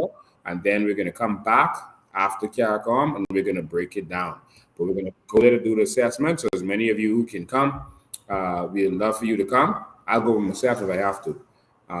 Because if I got to stand up for this country myself and stand up in front of Goliath and all the Philistines, I could do that. But we're looking for as many of you to stand up with us as possible, men, women, whoever. I want you to see this, to see how these people just took over a Bahamian's land. Told her they will kick her ass, is their words. Broke down her house that's on the land and built theirs. Let me go to the phone lines. Good afternoon, you're live. You're live, go ahead. Yes, good evening. Good evening. I'm calling. Did you notice the fire, what happened, I think, earlier today? Yes, I spoke about it earlier in my live. Right. Did you hear the background noise, right? Yeah, I hear the background nonsense that it may be connected to the COI, etc. And we expect the ignorant PLPs, because in order for you to still be following the PLP, you have to be less than the average. You have to be one of the fools or being paid to really follow that nonsense. But let's take it a little step further, because I watch how they dealt with you and how they say, okay, everything was done by law and order and this and that. But there was plenty laws that was broken, and there was police present, given the news, I guess, whatever interview to eyewitness news about the homes that was lost.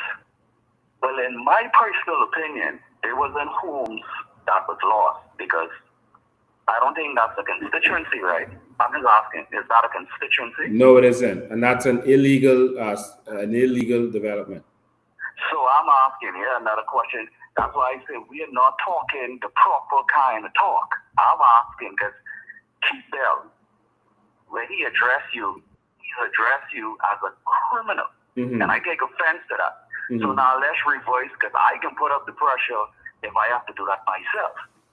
Because I never hold my life and use that.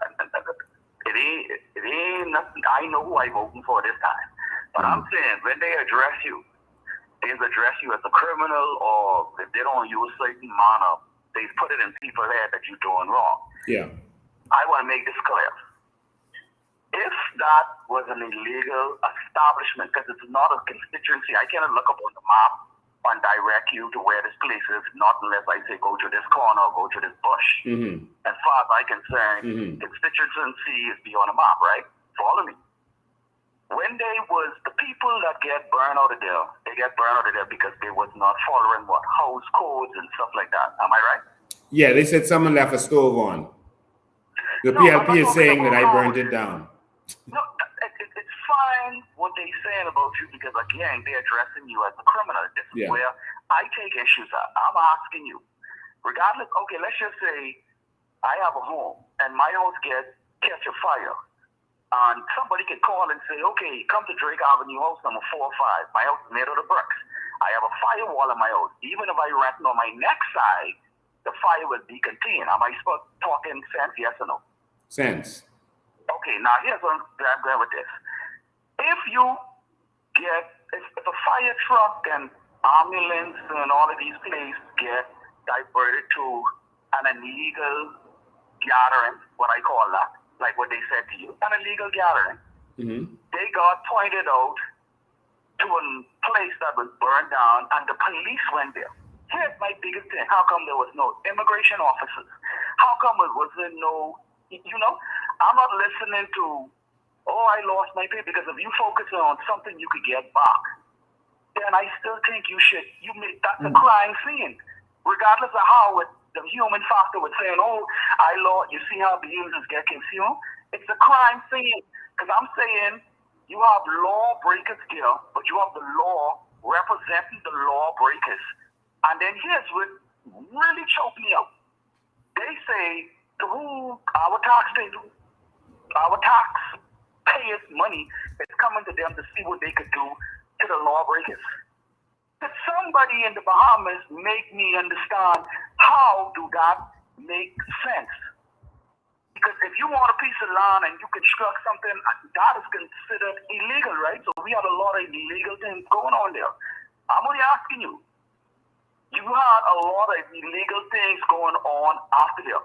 Why is everybody so concerned about their papers? And if you was doing it right, you could have gone and recouped them papers. You understand? Why was nobody arrested? Why was nobody questioned? And why we is only there to help? And then we have to spend our, you see where, that's why I say, the guy would call you from Atlanta. Okay. You all have to talk about the, like, you speaking, my friend, but I'm saying the way they treat you, you finessing it. You have to open the people, my people eyes who down there, open their eyes that they doing it in pure clear day. Yeah, you have sympathy for it, but if the house was built up in codes, that fire would have been contained if it was only one house. You had the space, the concrete would have, you know what I mean? It would have kept the fire unknown, the firewall would have kept it to one house. But because they break the law and listen to the way they talk, I believe on this, listen to the way they talk. And yes, to me, it's the number one crime. Nobody picked this up. The man said, I was living in that condition for 30-something years. I witnessed you got that on record. You were breaking the law for 30 because that is not in our building code. It's not, and you're not a constituency of the Bahamas. Because I cannot look at a map and say, okay, this is your constituency. And here's what I'm saying. If somebody in there have a voter's card, that goes beyond who issued the voter card. That goes to the party who they voted for. You know why? Why? Because it's not a constituency. How people who live in a constituency, I mean, in a non-constituency vote. You have a case. Yes. You're looking at it wrong. You have a case, but I can keep quiet and let you listen. You have, my friend, you have a case. Just look, do what you're doing, but look at it the other way. You have a strong case to go to the courts. You have a case. Thank you, man. Even just like that, okay. You're on point. Thank you, man. We appreciate it. I was appalled by the fact that the police was there, but they were not there asking people for their papers, which shows you that they're not serious. They were not there asking people for their papers to see if they were legal or anything. They know it's a legal shanty town. That means people are committing a crime by being there, by building there, etc. But they didn't do any investigation. And that shows you that they're not interested. They know those people probably paid so-and-so politician, and if you touch them, you could get transferred or you mightn't get a promotion. So they ain't getting in that. That's the country we live in. They say the things that I'm doing is wrong. They are feeding people the wrong information, lies about the things that we are doing. All we're doing is standing up for our country. We don't hate anyone else.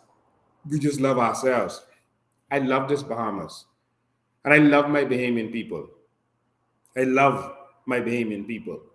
I met with someone I went to college with the other day. She's a lawyer now. When I say college, I went to University of Buckingham with her law school. And she's a lawyer now, a practicing lawyer.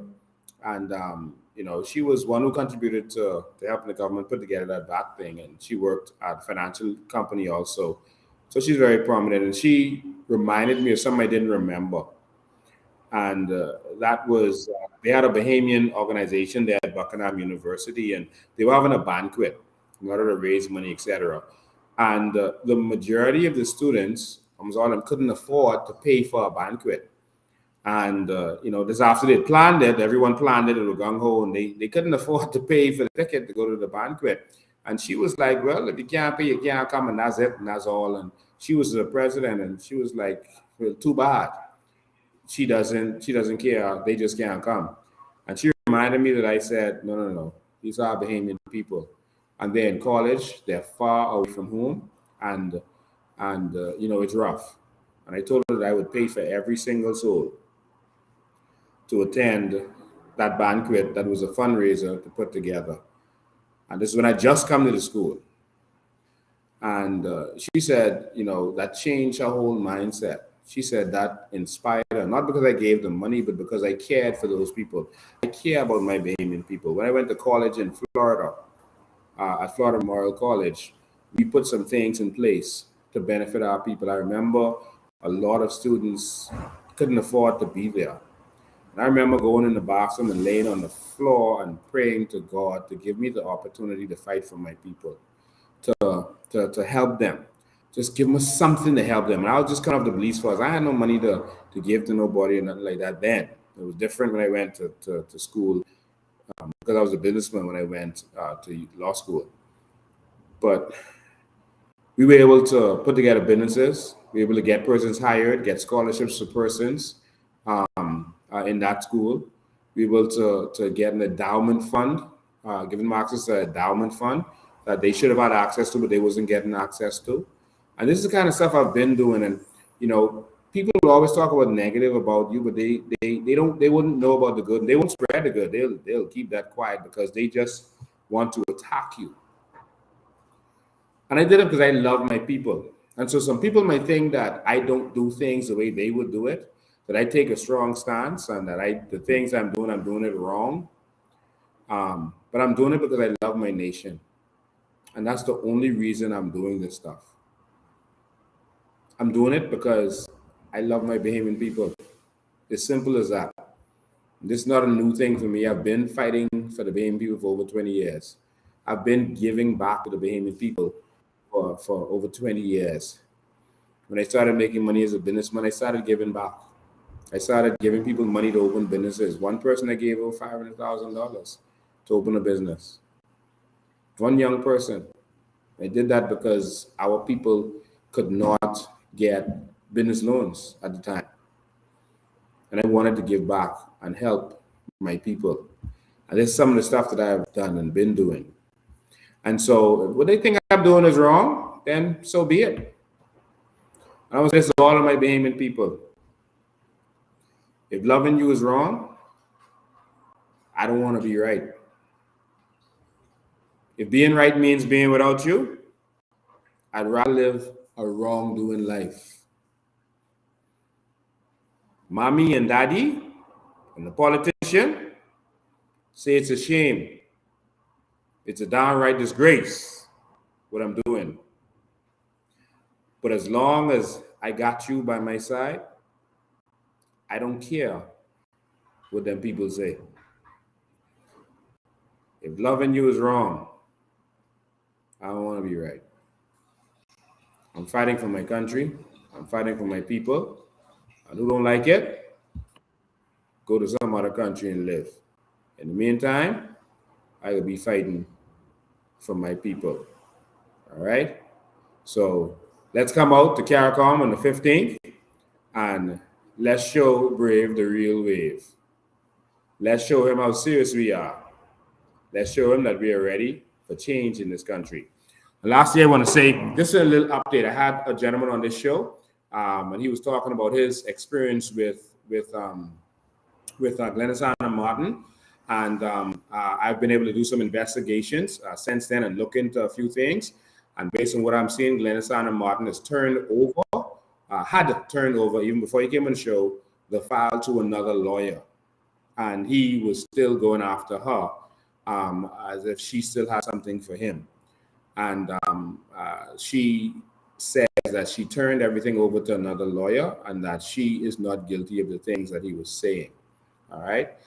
And since then, he's also said that Glennisana Martin has turned, someone told him Glennisana Martin turned the stuff over to Maria Daxon.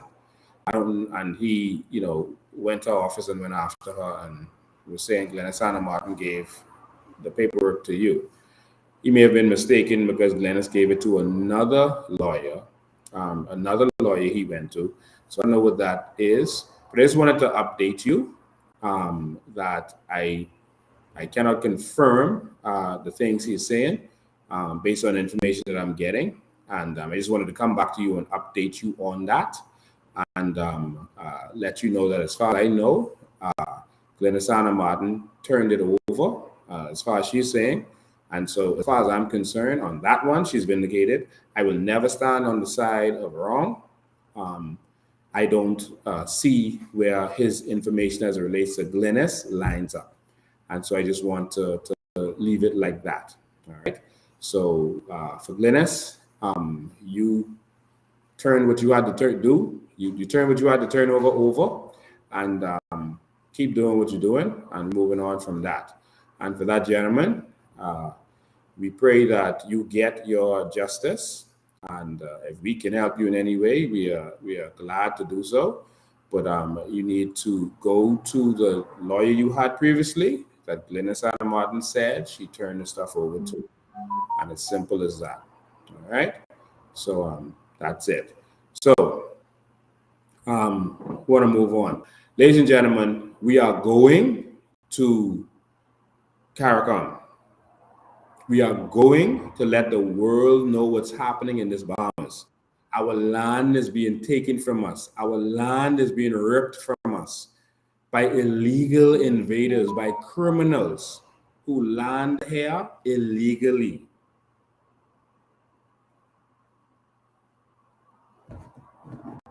I think we lost. I think we lost. You can't see me anymore. I think you can still hear me, but I don't think you can see me anymore. Having a technical difficulty there. I think the device ran out of juice.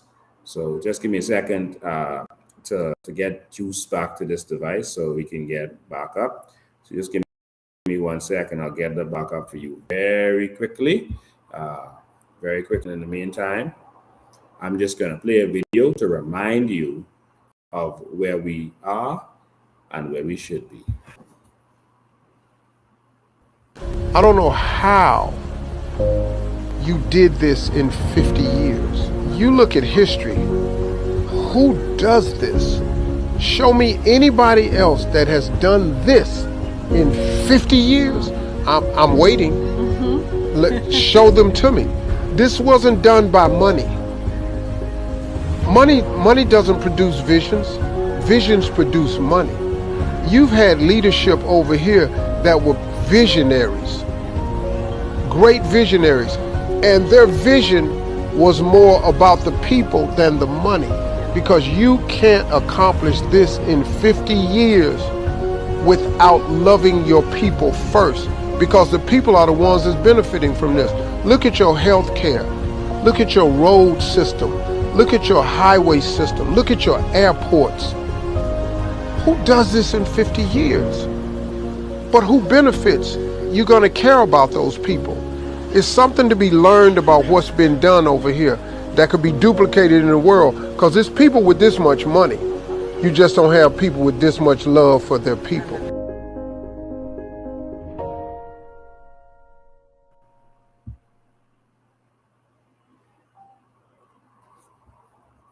We are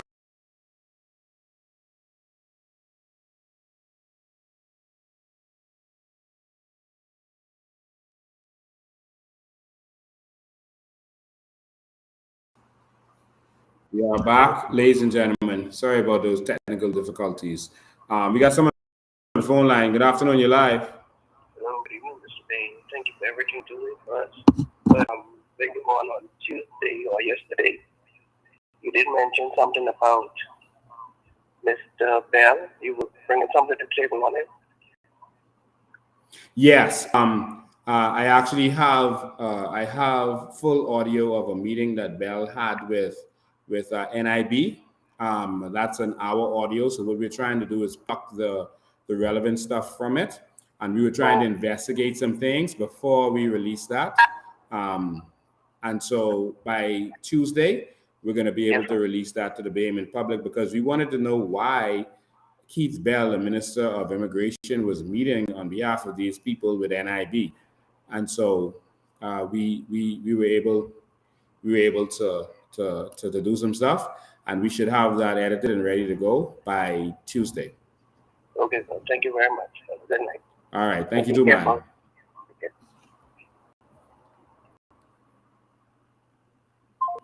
All right, so we are live. I see Gabriel Arnett says, how could you play Bill Clinton? Yeah, Bill Clinton was accused of some stuff for that, and I'm not endorsing Bill Clinton at all, but he was given his point of view about what he experienced there and some of the things and what some of the problems are. You should be able to listen to people who have information. It doesn't matter if If you like them or don't like them, if they're good or evil, anyone could have information. That's how you have to learn to treat information. And that's why I let you hear from Bill Clinton on what he feels is going on in Haiti. And much of what he says might just be his opinion, but you have to learn to take information from anybody. You know, a drug dealer could give you good advice. They can. A rapist can give you good advice. All right. You can take the good and leave the bad. As simple as that. All right. And so that's it. And so we just wanted to inform you. But ladies and gentlemen, again, meet me Tuesday at 5 o'clock at Bacardi Park. And we're going to leave there promptly at 5. And we're going to do assessment of that Haitian village. I'm meeting with the owner tomorrow. And we're going to do an assessment of that Haitian village. We're going to look around, give them their final warnings, and let them know they got to pack up and get off this land. But we're going to look and see what all has to be bulldozed, what has to be done. And again, this is her doing it. This is her land, and this is her doing it. All right. And so we are making sure that we are there as peacekeepers, and to make sure that we are defending our Bahamian lady who helped build this country. Because we got to stand up. Because I can tell you one thing: if any Bahamian had tried that in Haiti, they wouldn't have been alive to talk with it. They would have eaten them alive, literally. All right. So we got to stand up, and we got to make the change. We got to be the change that we want to see. As simple as that. And again, I love my country, and I love my people, and that's it, and that's all. And so, ladies and gentlemen, let's make sure we're there. Again, I'm going to see the Commissioner of Police in the morning. I'm going to go to see him at 9 o'clock in the morning to see what he has to say about all this stuff that's going on and what he wants from me. I guess he won't tell me don't let y'all curse out the Prime Minister next time. Listen, man, there's freedom of speech. As long as you don't see anything as a crime, there's freedom of speech. If you all want to row him, shout at him, do whatever you want to do, you just can't say, that you want to kill him or that you're going to kill him. But you can tell him whatever you're feeling.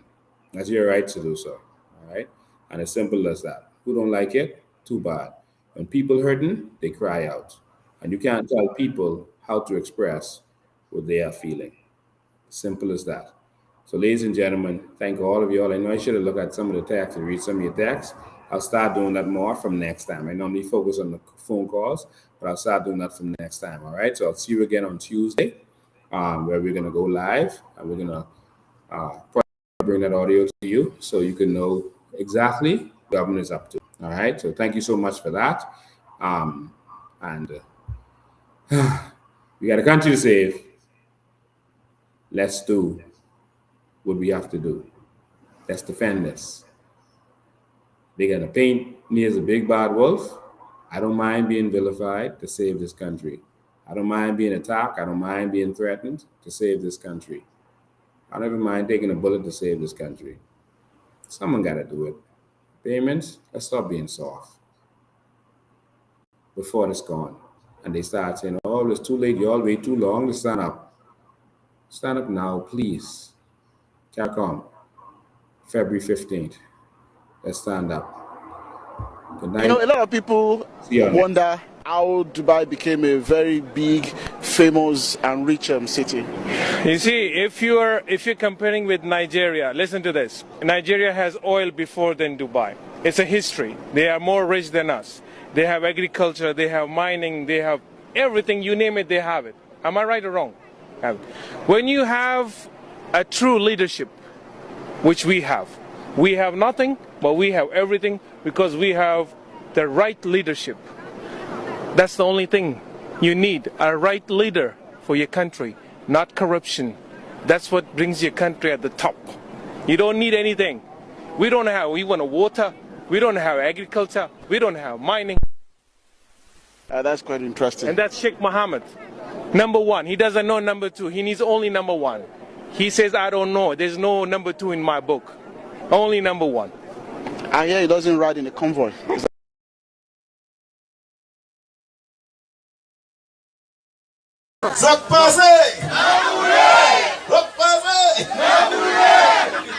Let me just say, that I have always been a part of this community. And there's no accident I know how to do all the dancing. Because I always be and share with you. Because you are me and I am you.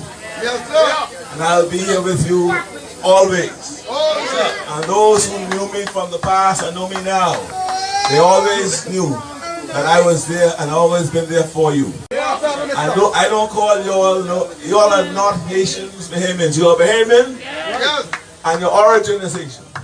Mine too, and many of us. We have to stay apart for now so we can be together later. In on now.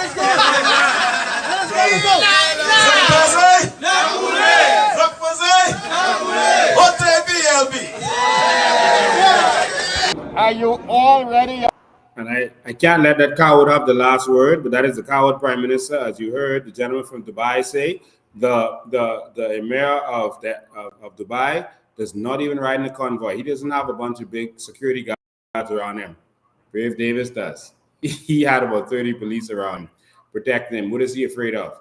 His own people? If you are afraid that your own people are standing up against you, maybe you should step down. It's simple as that. CARICOM, February 15th. Change ain't coming, change is here. See you next time.